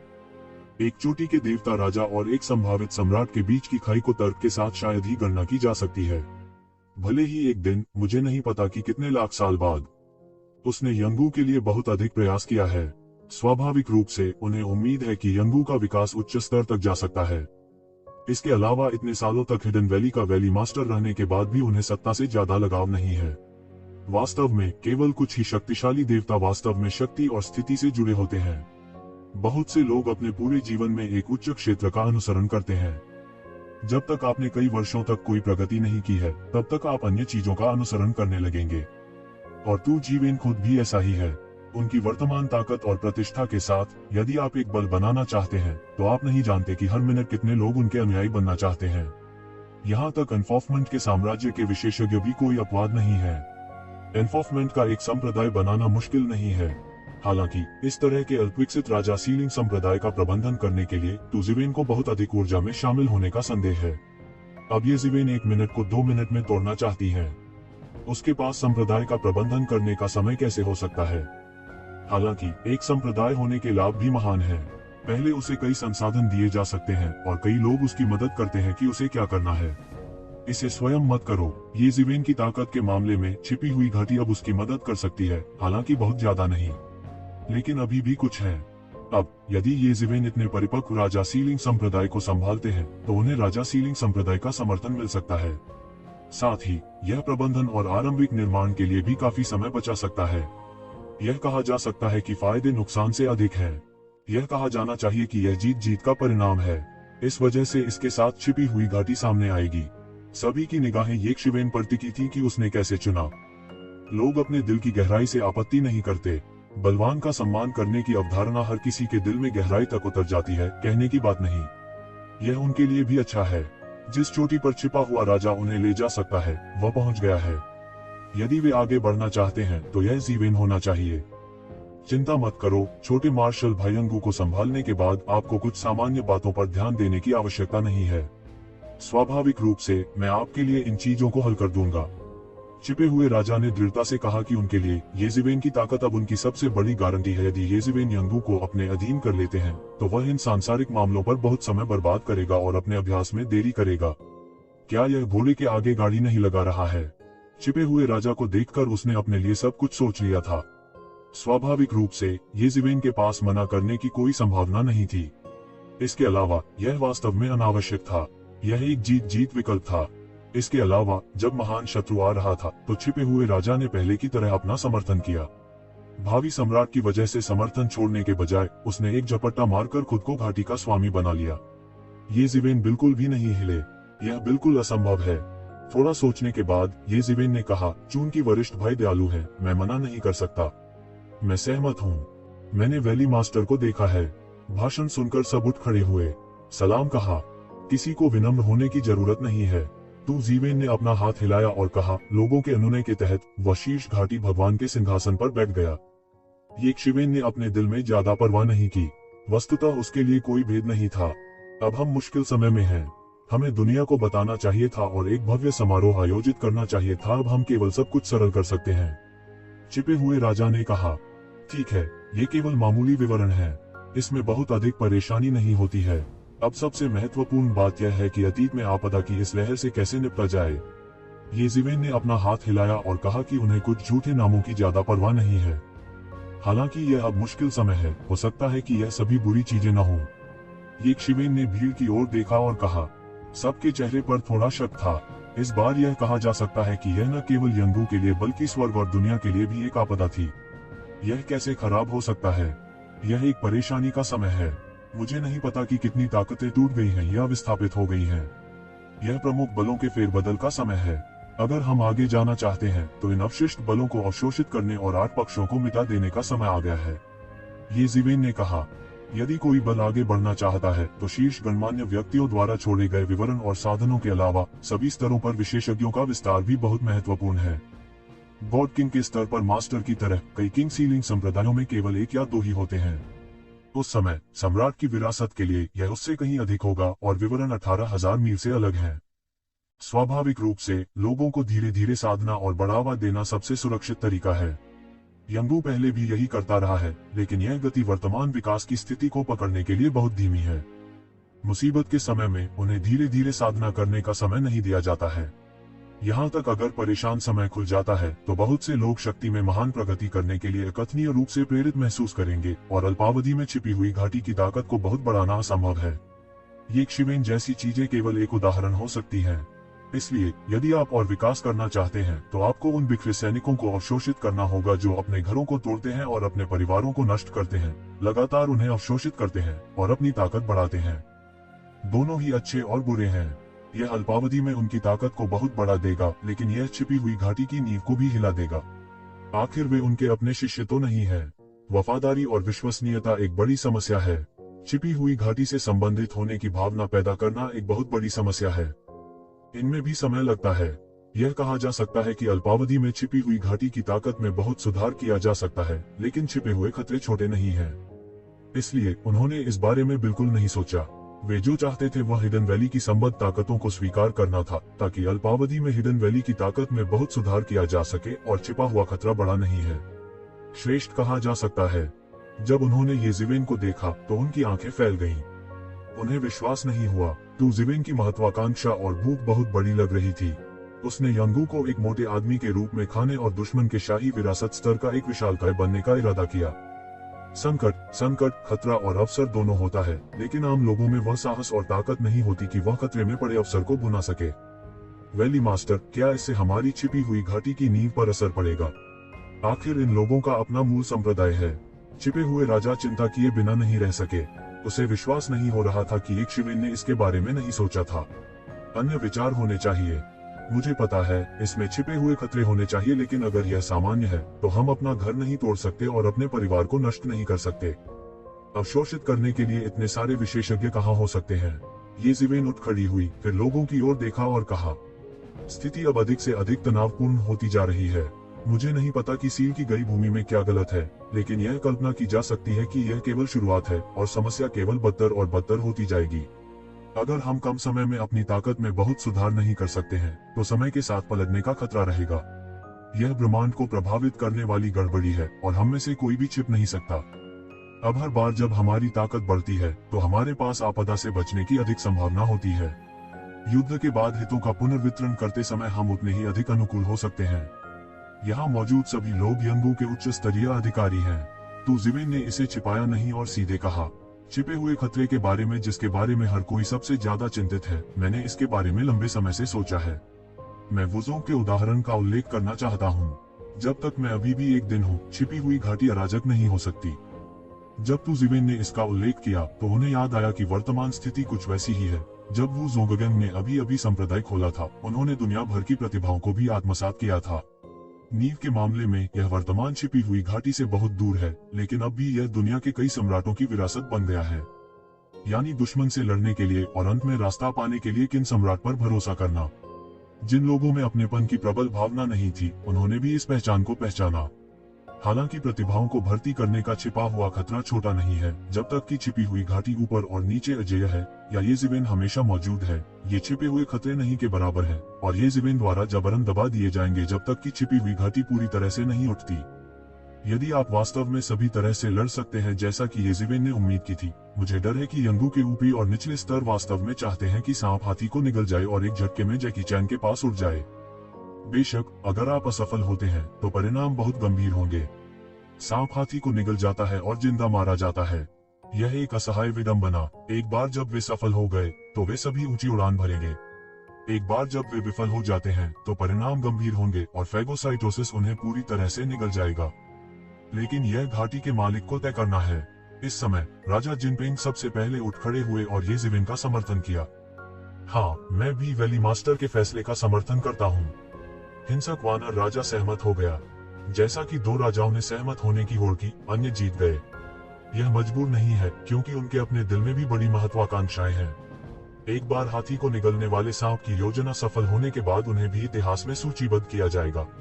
यह सबसे अच्छा है। अब हमारी ताकत का विस्तार करने के लिए अराजकता का लाभ उठाना जरूरी है, लेकिन यह हमारी छिपी हुई घाटी की ताकत पर भी निर्भर करता है। मेरे पास पहले बाहर बहुत सारे खजाने हैं जिनका उपयोग हर किसी की ताकत बढ़ाने के लिए किया जा सकता है। वह तो सबसे अच्छा है। अब अपनी ताकत का विस्तार करने के लिए अराजकता का फायदा उठाना जरूरी है, लेकिन यह हमारी छिपी हुई घाटी की ताकत पर भी निर्भर करता है। मेरे पास पहले बाहर बहुत सारे खजाने हैं जिनका उपयोग हर किसी की ताकत में सुधार करने के लिए किया जा सकता है। जब उन्होंने येशिवेन को यह कहते हुए देखा तो सभी ने एक के बाद एक उसकी ओर देखा। वे नहीं जानते थे कि वह क्या करने जा रहा है। एक मुस्कान और अपने हाथ की एक लहर के साथ तू शिवेन तुरंत अनंत खजाने की रोशनी दिखाई दी जो आकाश में उठी। ये कई विरोधियों के जादू के उपकरण हैं जिन्हें येज़िवेन ने वर्षों से मार डाला है। अब वे ये कज़िवेन के हैं। हालांकि येज़िवेन की मौजूदा ताकत के संदर्भ में इसका बिल्कुल भी उपयोग नहीं किया जा सकता है। उनमें से अधिकांश उपदेश के स्तर पर हैं या अमर क्षेत्र और ऋषि क्षेत्र के जादुई उपकरण हैं। तू ज़िवेन के लिए चाहे वे कितने भी हों, उनका उपयोग नहीं किया जा सकता है। वास्तव में उसकी अपनी विरासत को इतनी आवश्यकता नहीं है। उनमें से बहुत से लोग बचे हैं। अब काम आने का समय आ गया है। इतनी कीमती रोशनी को चमकते देखकर लोगों ने मोटे तौर पर अनुमान लगाया कि कम से कम हजारों कलाकृतियां अद्भुत कीमती रोशनी बिखेर रही थीं। हालांकि यहाँ उपस्थित सभी लोग छिपी हुई घाटी के उच्च स्तरीय नेता हैं और सबसे महत्वपूर्ण है ऋषि स्तर के देव स्तर का अस्तित्व। साधारण जादू के उपकरण स्वाभाविक रूप से उनका ध्यान आकर्षित नहीं कर सकते हैं, लेकिन इनमें से कई कलाकृतियां ये द्वारा बिखरी हुई हैं ज़िवेन ईश्वर स्तर की कलाकृतियां हैं। ये सभी येज़िवेन के हाथों में है, लेकिन इनका उपयोग नहीं किया गया है। वास्तव में पत्थर में तलवार जैसी शीर्ष वृद्धि की कलाकृतियों के अलावा कई अन्य कलाकृतियां तू ज़िवेन के लिए सिर्फ तैरते हुए बादल हैं। वह इतना शक्तिशाली था कि पूरी दुनिया को पार कर सकता था। सब देखते रह गए। भले ही वे इतने सारे शिल्पकृतियों का उपयोग नहीं कर सकते हो, उनका उपयोग अन्य यंगू विशेषज्ञों द्वारा भी किया जा सकता है। हाथों में कलाकृतियों के समान स्तर वाले देवताओं और बिना कलाकृतियों वाले देवताओं के बीच एक बड़ा अंतर है। यह मैदान के बराबर है जो छिपी हुई घाटी की महान शक्ति में सुधार करता है। यदि आपके पास आत्मरक्षा के लिए एक और कलाकृति है तो आपकी ताकत स्वाभाविक रूप से बढ़ जाएगी। यह स्वतः स्पष्ट है। येज़िवेन पर लोगों की निगाहें अचानक बदल गईं। ऐसी कई कलाकृतियां हैं जिन्हें स्पष्ट रूप से येशिवेन स्वयं परिष्कृत नहीं कर सकते। यह केवल उसके द्वारा जब्त की गई कई कलाकृतियां हो सकती हैं। वे इन कलाकृतियों की संख्या से भी देख सकते हैं। वर्षों में तू ज़िवेन ने कितने दुश्मनों को मार डाला है। क्रूर, उन्हें केवल क्रूर के रूप में वर्णित किया जा सकता है। हालांकि मैंने सोचा कि इनको रास्ता देना और येज़िवेन को छिपी घाटी के नेता की स्थिति में प्रवेश करने देना एक जीत जीत वाली बात होनी चाहिए। यह केवल यह है कि येज़िवेन अभी चढ़ा है जिससे इतना बड़ा लाभ हुआ है, लेकिन यह अभी भी लोगों को महसूस कराता है कि सांस लेना मुश्किल है। कुछ लोगों ने यह भी कल्पना की थी कि भविष्य में येशिवेन के साथ उनका असीमित भविष्य होगा। ये जादू के उपकरण हैं जिनका मैं सामान्य समय में उपयोग नहीं कर सकता। मेरे साथ रहना बेकार है। अब मैं संप्रदाय में रह रहा हूँ। बड़े योद्धा भाई यिनवांग, ये कलाकृतियां आपको दी जाएंगी। आप यंगू की स्थिति से मुझसे अधिक परिचित हैं और ये कलाकृतियां आपके द्वारा वितरित की जाएंगी। येज़िवेन ने कहा। साधु ने अप्रत्याशित रूप से येशिवेन को देखा। इसमें कोई शक नहीं है कि यह बहुत लोकप्रिय चीज है। येशिवेन ने इसे खुद नहीं किया बल्कि खुद को दिया। क्या यह अपने आप में बहुत आश्वस्त है या इन बातों की बिल्कुल भी परवाह नहीं है? उसने सोचा, शायद दोनों। हालांकि वह एक पाखंडी व्यक्ति नहीं था। उसने तुरंत अपना बड़ा हाथ बढ़ाया और इन सभी कलाकृतियों को अपने अंदर ले लिया। उसके चेहरे पर खुशी के भाव को टालना मुश्किल है। यदि इन कलाकृतियों को विभाजित किया जाता है तो छिपी हुई घाटी की रीढ़ के रूप में कई देवताओं की ताकत में काफी सुधार होगा। इस परेशान दुनिया में इससे बेहतर कुछ भी नहीं है। मूल रूप से वह चिंतित था कि येज़िवेन छिपी हुई घाटी के अच्छे नेता नहीं होंगे। अब ऐसा लगता है कि वह वास्तव में व्यर्थ चिंता कर रहा है। इनके अलावा कुछ गोलियां भी हैं। मेरी जगह वरिष्ठ भाई यिनवांग भी उन्हें बांट सकते हैं। येज़िवेन ने फिर से अपना हाथ हिलाया और अनगिनत सुनहरी बत्तियां बुझ गईं। अनगिनत चमकदार सुनहरी रोशनी आकाश में उठी।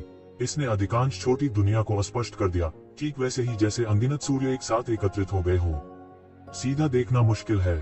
क्या ये गोलियां हैं? छिपे हुए राजा ने पूछा।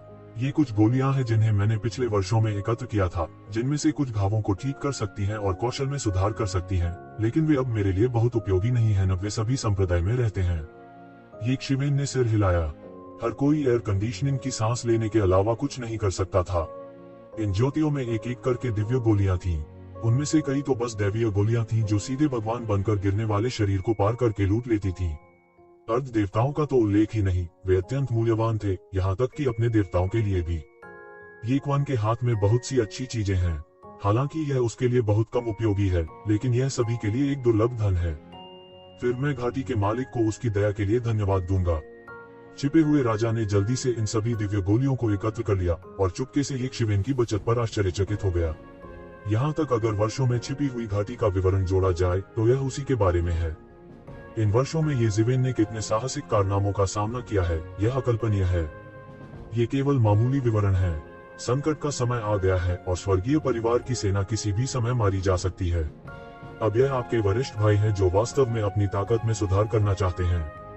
येज़िवेन के शब्दों ने हिडन वैली के राजाओं को प्रेरित किया। येज़िवेन की वर्तमान स्थिति के संदर्भ में वे राजा हैं जिन्हें अभी भी उनके द्वारा वरिष्ठ भाई कहा जा सकता है।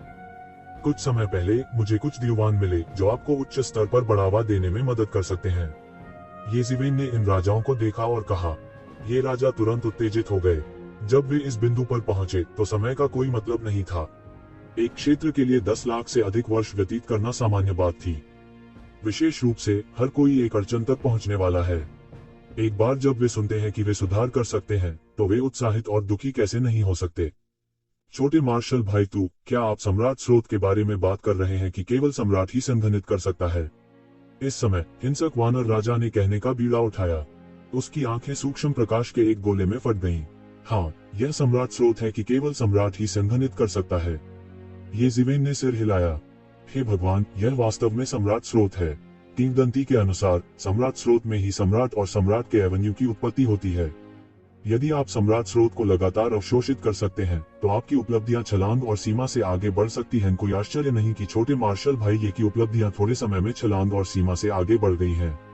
यह पता चला है कि सम्राट स्रोत के बीच संबंध है। राजा जिनपिंग अंत में शांत नहीं रह सके। उन्हें पता था कि सम्राट स्रोत का क्या मतलब है। हाँ, मैं लाखों साल पहले कुछ सम्राट स्रोतों की तलाश के लिए लोंगदाओ गया था। चाहे मैंने कितना भी भुगतान किया हो, मुझे लोंगदाओ द्वारा अस्वीकार कर दिया गया था। ताराचंद्र राजा ने उसी समय कहा। अपनी मनस्थिति और साधना से उसे थोड़ा चक्कर आ गया। यह आसमान से पाई गिरने जैसा था। क्योंकि दीवान को केवल सम्राट स्तर के विशेषज्ञों द्वारा संघनित किया जा सकता है, यह संभव है कि दीवान का होना तभी संभव है जब सम्राट विरासत में मिले। हालांकि उनकी छिपी हुई घाटी को पुराने राजा सीलिंग संप्रदाय के रूप में जाना जाता है और अनगिनत वर्षों से संप्रदाय की स्थापना की है। वे केवल कभी कभार कुछ शाही स्रोत प्राप्त करते हैं और फिर उपभोग के बाद गायब हो जाते हैं। क्योंकि अब सम्राट या तो गिर गया है या गायब हो गया है और कोई नया सम्राट प्रकट नहीं हुआ है। इसलिए सम्राट स्रोत है कि केवल सम्राट ही संघनित कर सकता है एक गर्म वस्तु बन गया है। एक टुकड़ा कम है और ऐसे प्रलोभन से कोई इनकार नहीं कर सकता। उन्होंने कभी नहीं सोचा था कि येज़िवेन ने जो कहा वह दीवान था। कोई आश्चर्य नहीं कि येज़िवेन ने उनकी ताकत बढ़ाने में उनकी मदद करने का साहस किया। हाथों में दीवान और अनगिनत वर्षों में उनके संचय के साथ यह उनकी खेती को एक कदम ऊपर ले जाने के लिए पर्याप्त था। दीवान अनमोल है और पूरी दुनिया में इसे खोजना मुश्किल है। ये दीवान मुझे संयोग से मिला है। येज़िवेन ने मुस्कुराते हुए कहा कि भले ही उसने यंगू को अपने कब्जे में ले लिया हो, उसके लिए दानव राजा के खजाने के घर का मामला अभी भी रहस्यों के बीच एक रहस्य है और इसे दूसरों के साथ साझा करना असंभव है।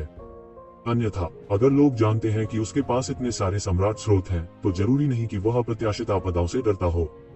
येज़िवेन ने कहा। उसके हाथ खुल गए और उसकी उंगलियों के बीच एक सुनहरा प्रकाश फूट पड़ा। जैसे ही उन्होंने अपने सामने एक फूल देखा, उन्होंने देखा कि मुट्ठी के आकार के स्फटिक उनके सामने प्रकट हो गए। एवेन्यू का नियम प्रत्येक क्रिस्टल के चारों ओर घूमता है। यह एक अनमोल अवसर है जब सम्राट ने उत्पत्ति को संघनित करते समय उस एवेन्यू को एकीकृत किया है जिसे उन्होंने इसमें समझा है। यहाँ तक सम्राट स्तर का अस्तित्व, अगर यह बड़ी संख्या में अन्य लोगों के सम्राट स्रोतों को खा सकता है, तो खेती छलांग और सीमा से आगे बढ़ सकती है। अकेले इन राजाओं को छोड़ दें। सभी की आंखें सीधी लग रही थीं, विशेषकर देवताओं की, जो उनकी लार को निगलते रहे। यह पौराणिक सम्राट स्रोत है। यदि वे विशेषज्ञ जिन्होंने राजा के क्षेत्र को सील कर दिया था, उनके पास अभी भी विभिन्न तरीकों से कुछ सम्राट स्रोत प्राप्त करने के तरीके हैं, तो वे केवल किंवदंती में इन सम्राट स्रोतों के बारे में सुन सकते हैं। यह उनके लिए अब उनके सामने प्रकट होने के लिए एक महान प्रोत्साहन है, भले ही यह उन पर प्रयोग न किया गया हो। हो सकता है कि येज़ेवेन के यंगू के उत्तराधिकार के बारे में कुछ संदेह हो। अब कोई शक नहीं है, येज़ेवेन ने बहुत सारे आश्चर्य दिए हैं, पहले एक कलाकृति और एक दिव्य गोली। अब सम्राट युआन भी इसे निकाल सकता है। हर किसी की नजर में येज़ेवेन बस एक चलता फिरता मानव खजाना घर है। उसकी झोली में अब भी कितने खजाने हैं, यह कोई नहीं जानता। अब तक बहुत से लोग आश्वस्त हैं, चूंकि येज़ेवेन इतने उदार हैं, क्या वे भी एक दिन येज़ेवेन से सम्राट का स्रोत प्राप्त करेंगे। सम्राट की विरासत में उन उत्कृष्ट शिष्यों को भी सम्राट स्रोत मिलना मुश्किल है। अब उनके सामने सैकड़ों सम्राट स्रोत तैर रहे हैं। प्रत्येक में आकाश और पृथ्वी को नष्ट करने के लिए विस्फोटक ऊर्जा होती है। हालांकि दियुवान का निर्माण सिद्धांत शेन्युवान के समान ही है, लेकिन उनके बीच की खाई दुनिया की तरह अलग है, जिसे बिल्कुल भी नहीं मापा जा सकता है। सम्राट द्वारा संघनित प्रत्येक शाही स्रोत अमूल्य है। यहाँ तक अगर वे एक शाही स्रोत प्राप्त करना चाहते हैं, तो यह बहुत मुश्किल या असंभव भी है। अब येज़ेवेन ने 100 निकाले हैं और उनकी आंखें सीधी होंगी। छिपी हुई घाटी और कुछ पुराने जमाने के सम्राटों की विरासत के बीच की खाई को एक नजर में देखा जा सकता है। अगर यह लोंगदाओ और वुजोंग की विरासत में है, हालांकि सैकड़ों सम्राट स्रोत भी बहुत कीमती हैं, वे इतने कीमती नहीं होंगे। दूसरे शब्दों में, यह इतना पागल नहीं है। छिपी हुई घाटी के लोगों के लिए यह मूल्यवान है। यह कितना भुगतान करने के लिए नहीं है, लेकिन भले ही आप पर्याप्त भुगतान करने को तैयार हो, कोई भी दीवान को बेचने को तैयार नहीं होगा। सम्राट के स्रोत में सम्राट की मुख्य सड़क का स्रोत होता है। ईश्वर के स्रोत को देवताओं के साथ बदलने के इच्छुक होने के लिए आपको 2 से अधिक होना होगा। इसलिए स्वर्ग की दुनिया में सम्राट स्रोत हमेशा कीमत और बिना बाजार के मौजूद रहा है। अगर वे इसे खरीदना चाहते हैं तो वे इसे नहीं खरीद सकते। वेली मास्टर, ये हमारे लिए है। हिंसक वानर राजा सबसे अधिक अधीर होता है, इसलिए सबसे पहले उसने यह प्रश्न उठाया। यहाँ तक अगर यह सिर्फ एक सम्राट स्रोत है, तो यह इन देवताओं के लिए काफी कीमती है कि वे बहुत कम चक्कर लगाते हैं। कहने की जरूरत नहीं है कि इसमें निहित सम्राट स्तर की ऊर्जा उनकी ताकत में काफी सुधार कर सकती है। इतने कम समय में येज़ेवेन की निरंतर पदोन्नति काफी हद तक सम्राट स्रोत के अस्तित्व के कारण है। दियुवान के अस्तित्व ने येज़ेवेन के कौशल की कमियों को सीधे तौर पर पूरा कर दिया। इसके अलावा वह ताओवाद के फल को समझना जारी रखता था, ताकि उसकी उपलब्धियों में पागलों की तरह सुधार किया जा सके। दियुवान के बिना वह आज जिस मुकाम पर हैं, वहां पहुंचने में उन्हें कम से कम सैकड़ों साल लगेंगे। हाँ, यह सब तुम्हारे बड़े भाइयों के लिए है। येज़ेवेन ने सिर हिलाया और कहा, बाहरी दुनिया के लिए सैकड़ों दियुवान पहले से ही बहुत कीमती चीजें हैं, लेकिन येज़ेवेन के लिए, हालांकि यह बाल्टी में एक बूंद नहीं है, यह लगभग समान है। हिंसक वानर राजा और अन्य लोगों के पास सम्राट के स्रोत का उपभोग करने के लिए उतने स्थान नहीं है जितने की येज़ेवेन, और उन्हें बहुत अधिक उपभोग करने की आवश्यकता नहीं है। इस परेशान दुनिया में उनकी ताकत उतनी ही मजबूत है, यानी वे येज़ेवेन की खुद की ताकत को स्पष्ट रूप से बढ़ा रहे हैं। भीड़ अचानक फूट पड़ी। सैकड़ों दियुवान, वे सोच भी नहीं सकते कि यह कितनी दौलत है। यह अभी भी अच्छी बात है कि पैसा नहीं खरीद सकता, विशेष रूप से उन दैवीय राजाओं ने, यहाँ तक कि अपनी आध्यात्मिक साधना के साथ वास्तव में मुंह से थूक निगल लिया। यह बहुत कीमती है। देवता बहुत ईर्ष्यालु दिखते थे, लेकिन उनका उनसे कोई लेना देना नहीं था। वे यह भी जानते थे कि यद्यपि वे भी उच्च स्तरीय थे, वे छिपी हुई घाटी में वास्तविक स्वामी थे, लेकिन वे अभी भी ये शक्तिशाली राजा हैं। ऐसा लगता था कि उन्होंने उनके विचारों को महसूस किया। येज़ेवेन ने सीधे कहा, वरिष्ठ भाई यिनवांग, आपसे पूछने के लिए एक और बात है। क्या बात? क्या बात? कृपया मुझे बताएं, वैली मास्टर, छिपे हुए राजा ने जल्दी से कहा। ठीक है, मैं चाहता हूं कि तुम मेरे लिए आंकड़े बनाओ। हिडन वैली की अगली लड़ाई में जो अच्छा प्रदर्शन करेंगे, उनकी गिनती की जाएगी और उनमें से सर्वश्रेष्ठ का चयन किया जाएगा। मैं उन्हें पुरस्कृत करना चाहता हूं, दियुवान, येज़ेवेन ने कहा। भीड़ पूरी तरह से हंगामे में थी। अगर यह अभी अभी ईर्ष्या थी, अब यह पूरी अनुभूति है, क्योंकि अभी अभी हालांकि सैकड़ों दियुवान दिखाई दिए, वे पूरी तरह से चौंक गए। लेकिन वास्तव में इसका उनसे कोई लेना देना नहीं है, लेकिन अब इसका उनसे कुछ लेना देना है। मैं अभी भी नहीं जानता कि येज़ेवेन का मूल्यांकन मानक क्या है, लेकिन दियुवान को पाने के विचार से ही वे पूरी तरह से उत्साहित हो गए थे। लेकिन फिर वे शांत हो गए, क्योंकि येज़ेवेन स्वतंत्र नहीं थे, लेकिन उन्हें प्रदर्शन देखने की जरूरत थी। दूसरे शब्दों में, यदि प्रदर्शन उत्कृष्ट नहीं है, तो दियुवान का उनसे कोई लेना देना नहीं है। इसके विपरीत यदि प्रदर्शन बेहतर है तो वे अधिक प्राप्त करेंगे और तेजी से अपनी ताकत में सुधार करेंगे। उनके दिल खून से उबल रहे हैं। मुझे नहीं पता कि कितने सालों से उन्होंने इतनी गर्मी महसूस नहीं की है। खासकर जब से उन्होंने यंगू के उच्च स्तर पर कदम रखा है, उनमें से कई सुस्त पड़ने लगे हैं। कोई शुरुआती हड़बड़ी नहीं है, क्योंकि ऐसा लगता है कि पर्याप्त पुरस्कार नहीं है। छिपे हुए राजा ने लोगों के उत्तेजित रूप को देखा और उसके दिल में कुछ भावना महसूस हुई। अतीत में उनके नेतृत्व में, हालांकि इसे बुरा नहीं कहा जा सकता है, उन्हें इतना उत्साहित करना मुश्किल है, क्योंकि वह इतने सम्राट स्रोतों को पुरस्कार के रूप में नहीं ले सकते। इन देवी देवताओं के लिए साधारण चीजों का क्या महत्व है?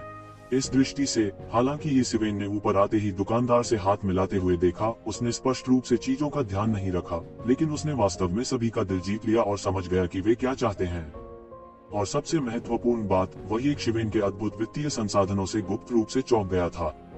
सैकड़ों दीवान, साथ ही बाद में निकाले जाने वाले दीवान, यह कोई छोटी राशि नहीं है। हालांकि लोग समझते हैं कि दीवान को प्राप्त करना आसान नहीं है, क्या वे डरते हैं कि स्वर्ग और पृथ्वी को परेशान करने के बाद उनके पास योगदान करने का मौका कम होगा? जब तक वे मेधावी सेवा कर सकते हैं, उन्हें दीवान द्वारा पुरस्कृत किया जाएगा।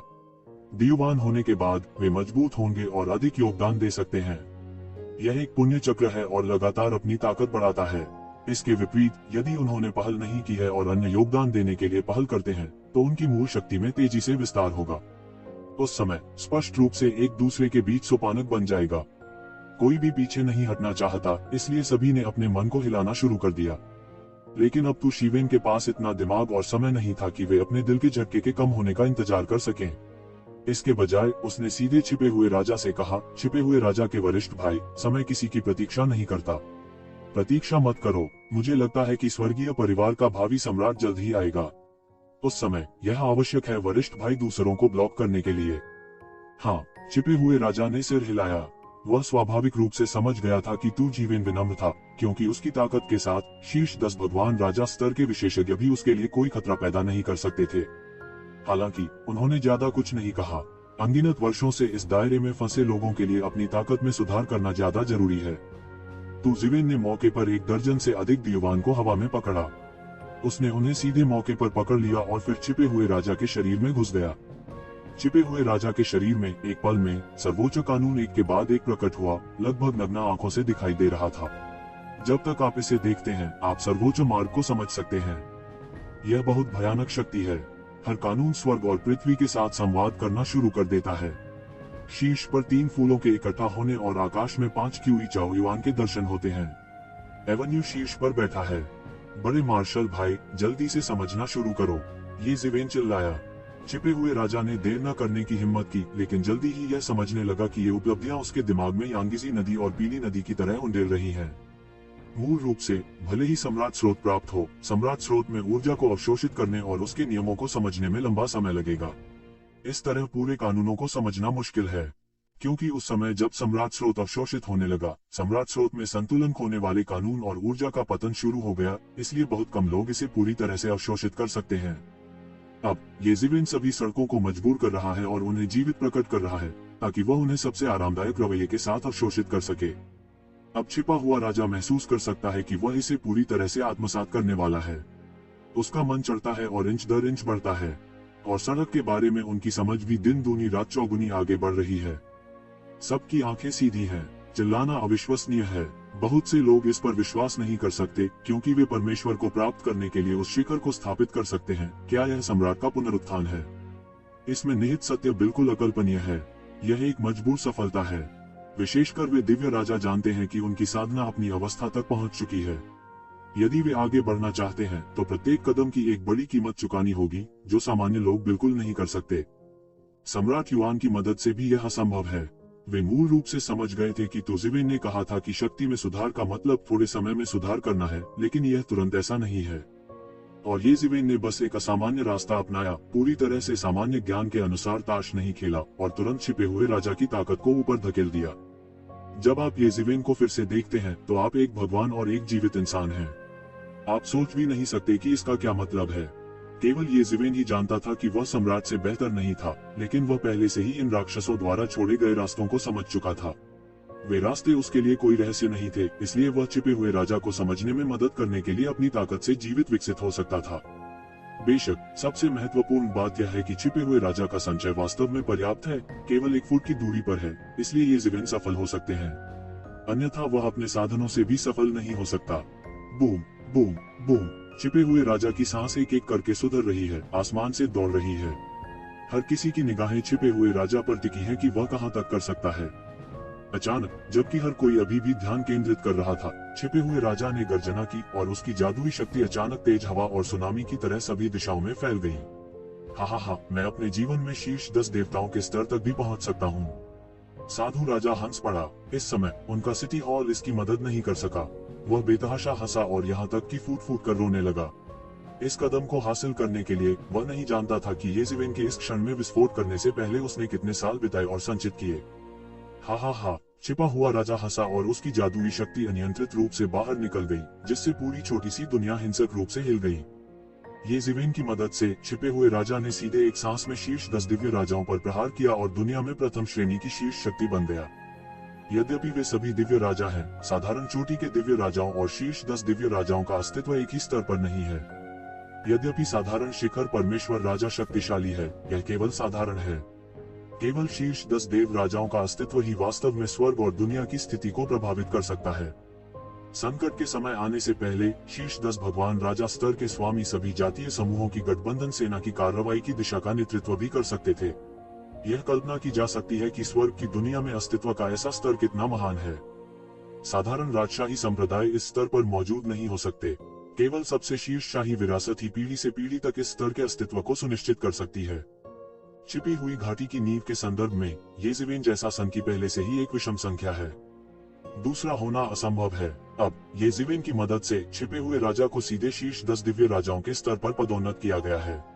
सामर्थ्य और क्षेत्र दोनों पूरी तरह से इस दायरे तक पहुंच चुके हैं। यह सच है। हालांकि यह ठीक इसी वजह से है कि बहुत से लोग विश्वास नहीं कर सकते हैं कि भावी सम्राट भी ऐसा नहीं कर सकता है, लेकिन तू ज़िवेन ने ऐसा किया। कैसा विद्रोह! और वे दिव्य राजा भी उनके हृदय में गर्म थे। खासकर जब उन्होंने छिपे हुए राजा की सीधी पदोन्नति देखी, तो वे छिपे हुए राजा की तरह सीधे पदोन्नत होना चाहते थे।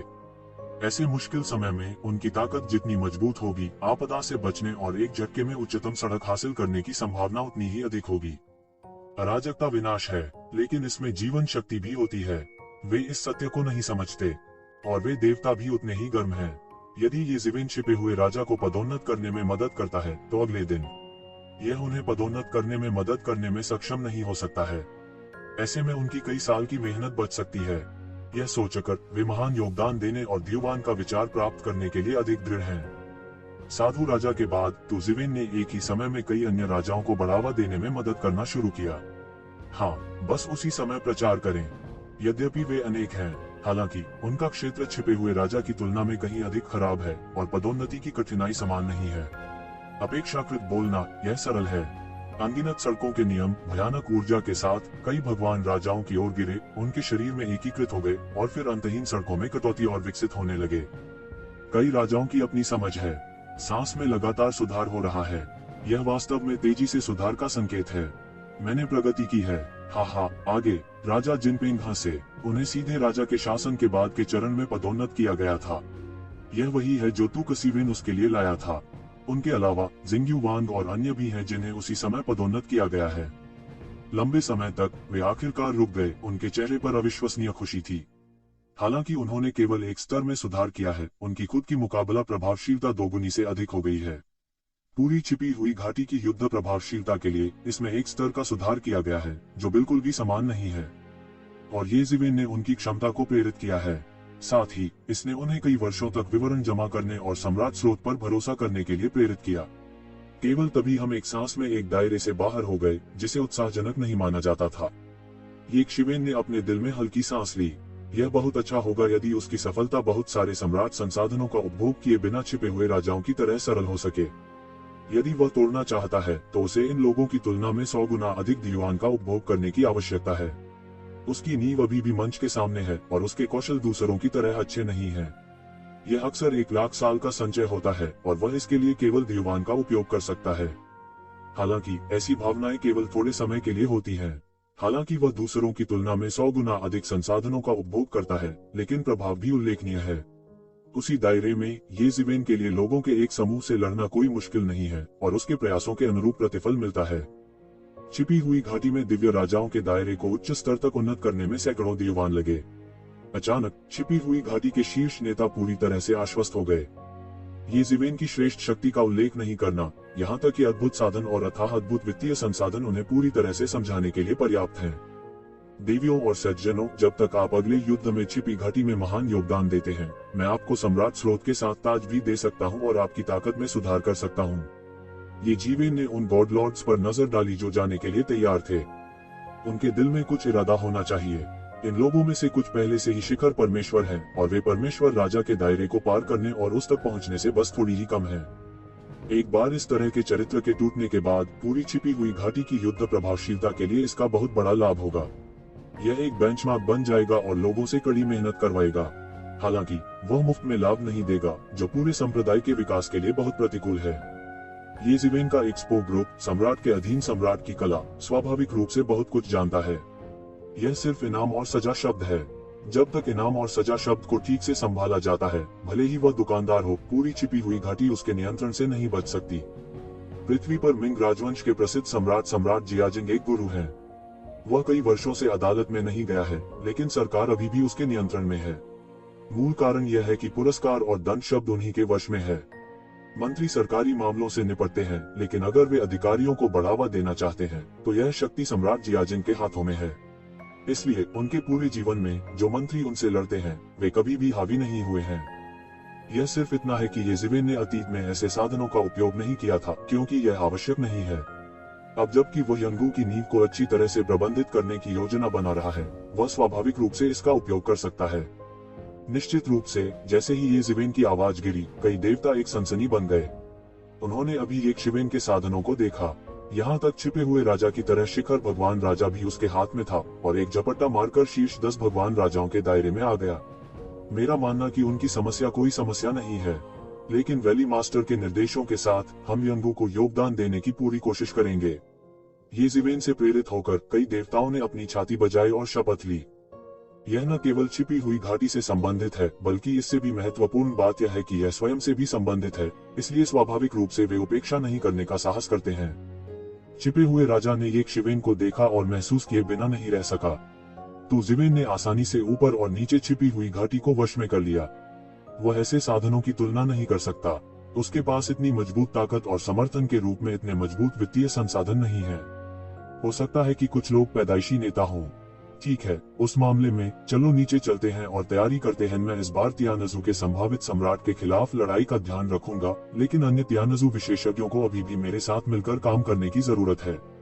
ये जिवेन ने खड़े होकर कहा। यहाँ सब मान गए। ये जिवेन से प्रेरित होकर यंगू के सभी लोग उत्साहित हैं और अगले युद्ध में चमकना चाहते हैं, ताकि वे ये जिवेन का पक्ष ले सकें। ऐसे माहौल में यंगू के ऊपरी और निचले स्तर युद्ध की तैयारी कर रहे हैं। सबसे पहले जब मैंने सोचा कि एक भावी सम्राट आ रहा है, तो हर तरफ से यंगू में चीख पुकार मच गई। लेकिन अब मैंने न केवल गिरावट को दूर कर दिया, बल्कि मैं उन तियान परिवार के विशेषज्ञों के सिर को उनकी निजी पूंजी के बदले बदलना चाहता था। यह ये जिवेन का प्रभाव है। वहीं यिंग वैली भी हर जगह बिखरे हुए सैनिकों की भर्ती कर रही है। हालांकि ये जिवेन ने तियानजू की अग्रिम सेना को पहले ही मार डाला था, लेकिन वे नहीं जानते थे कि उन्होंने पूरे रास्ते कितने संप्रदाय तोड़े और कई विशेषज्ञ तितर बितर हो गए। ये लोग अब बेघर हैं। सबसे भयानक बात यह है कि इस तरह की उथल पुथल और अराजकता तो बस शुरुआत है। तियानजू की अधिक से अधिक टुकड़ियां आ रही हैं और सभी प्रमुख बल बहुत व्यस्त हैं। ये जिवेन के लिए यंगू से हर जगह बिखरे हुए लोगों को इकट्ठा करने के लिए कहना दुर्लभ है। दूसरे शब्दों में, सभी दलों की ताकतें अभी भी आत्मसंरक्षण की अवस्था में हैं और इस संकटपूर्ण समय से ऊपर उठने पर विचार नहीं किया जा रहा है।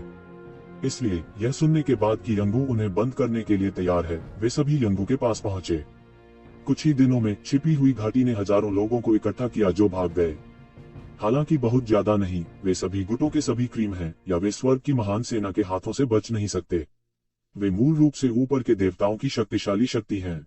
वे सभी सार तत्व हैं। हालांकि वे केवल छिपी घाटी में शामिल होने के लिए मजबूर हैं, लेकिन ये जिवेन के लिए इससे कोई फर्क नहीं पड़ता। एक लंबे समय के लिए क्या मूल कबीले गेट बादलों तैर रहा है।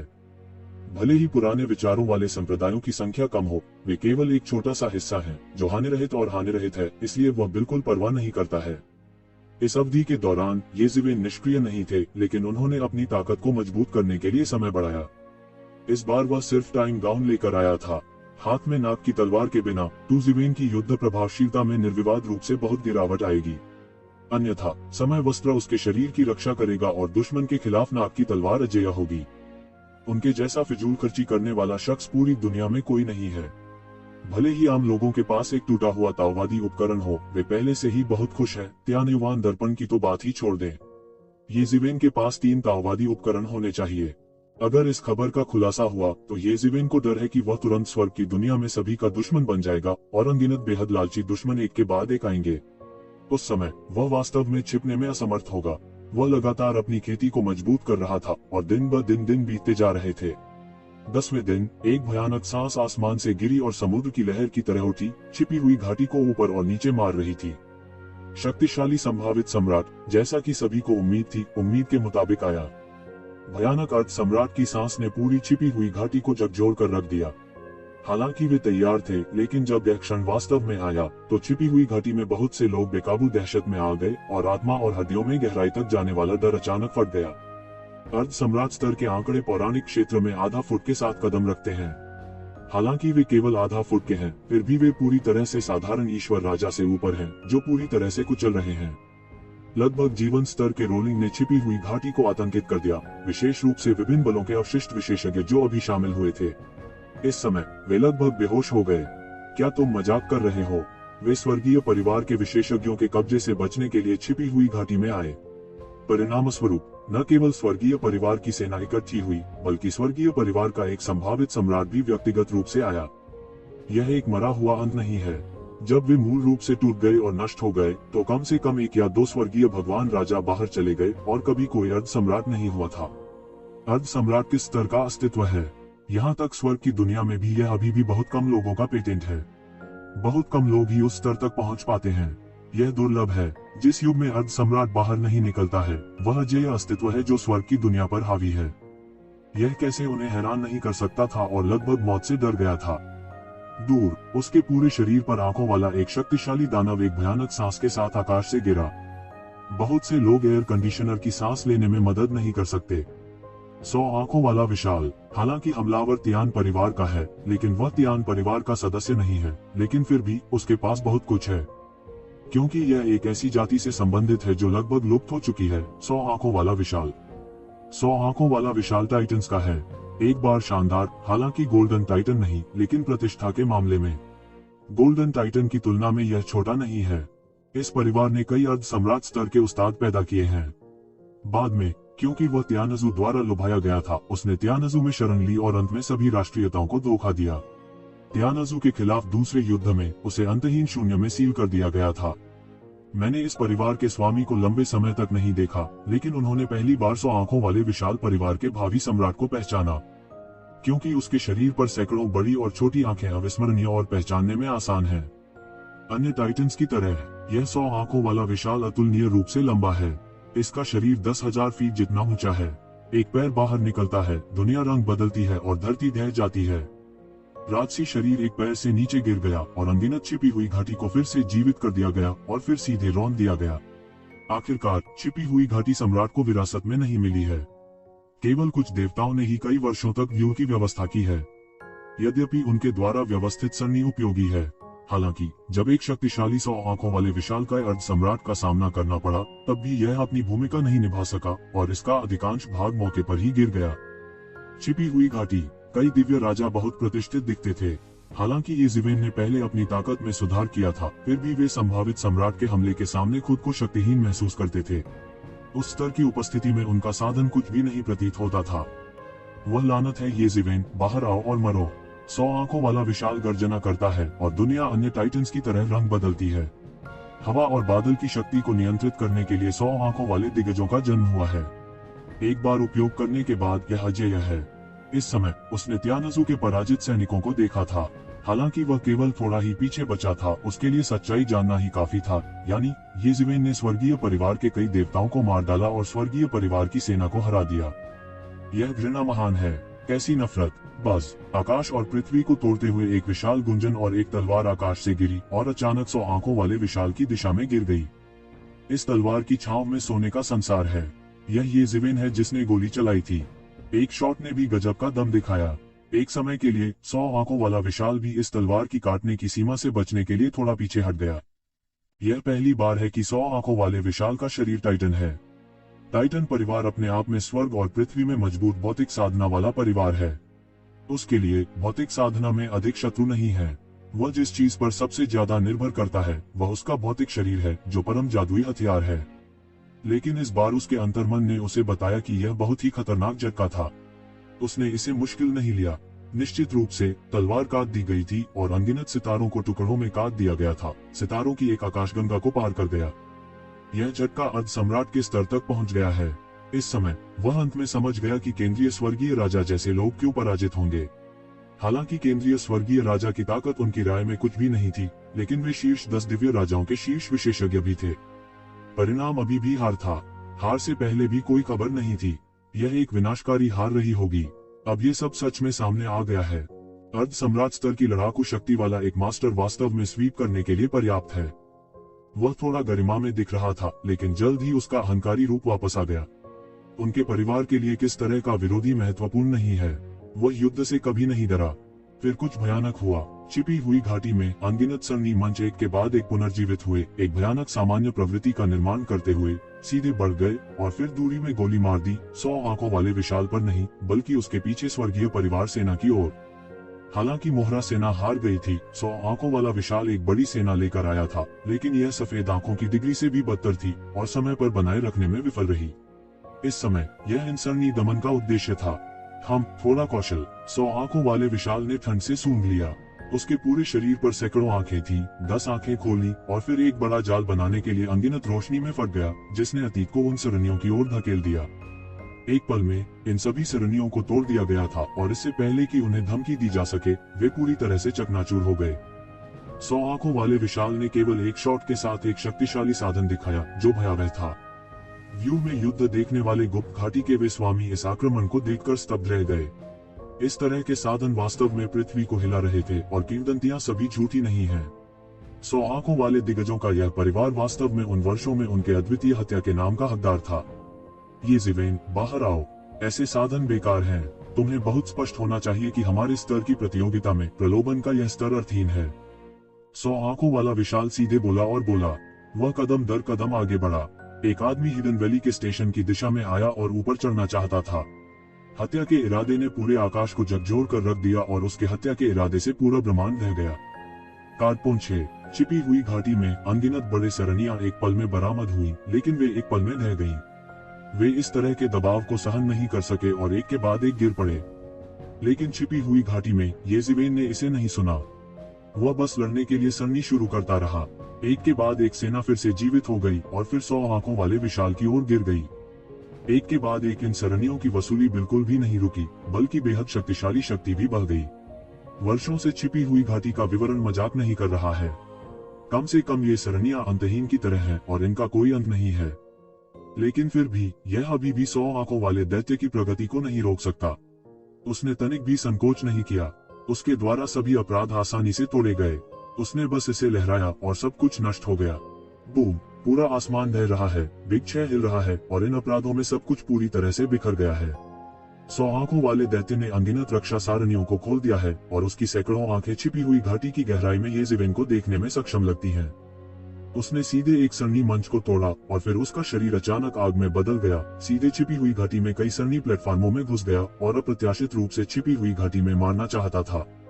अचानक छिपी हुई घाटी उसके द्वारा चौंक गई और लगभग मौत से डर गई। बस दहाड़ सुनकर सभी व्यूह मंच ठीक हो रहे थे और तेज शॉट से शक्तिशाली शक्ति ने एक आकाश जाल बनाया, जो सीधे 100 आंखों वाले विशाल पर छाया हुआ था। इसने 100 आंखों वाले विशाल को पीछे हटने पर मजबूर कर दिया। वे दंग रह गए। उन्हें बस ऐसा लगा कि उनकी पीठ एक ही बार में भीग गई है। यही वास्तविक अर्ध सम्राट की शक्ति और साधन है। भले ही यिंगू ने उसे पीछे धकेलने की पूरी कोशिश की। जो लोग समान स्तर के नहीं हैं, वे अर्ध सम्राट के भयानक अस्तित्व का विरोध नहीं कर सकते। छिपी हुई घाटी के ऊपर और नीचे तनाव की लहर थी। उन्हें किसी दुर्घटना का भय सता रहा था। उन सभी ने अपनी सांस रोक रखी थी और ध्यान से देख रहे थे। हालांकि 100 आंखों वाले विशाल को पीछे धकेल दिया गया था, लेकिन वह कई व्यू विस्फोटों के शक्तिशाली हमलों से गुजरा। इस तरह के अपराध वास्तव में उसके लिए कोई मौलिक खतरा पैदा नहीं कर सकते थे। यहाँ तक कि उसने समय समय पर संघर्ष किया, कुछ आंखें खोली, एक दिव्य प्रकाश फूटा और सब कुछ और कई व्यूह मंचों को तोड़ दिया। दोनों पक्षों में अचानक गतिरोध हो गया। हालांकि 100 आंखों वाला दानव अंदर नहीं घुस सका, यिंगू 100 आंखों वाले दानव को नुकसान नहीं पहुंचा सका। कुछ देर के लिए घटनास्थल पर अफरा तफरी मच गई, लेकिन धीरे धीरे 100 आंखों वाले विशाल ने ऊपरी हाथ प्राप्त कर लिया और त्यानजू के ऊपर से नीचे तक जयकार हो रही थी, विशेष रूप से भागे हुए त्यानजू विशेषज्ञ। अर्ध सम्राट के रूप में 100 आंखों वाले विशाल के साथ उनके विरोधी क्या दुश्मन हैं? अचानक छिपी हुई घाटी की गहराई से एक और शक्तिशाली सांस आई। ...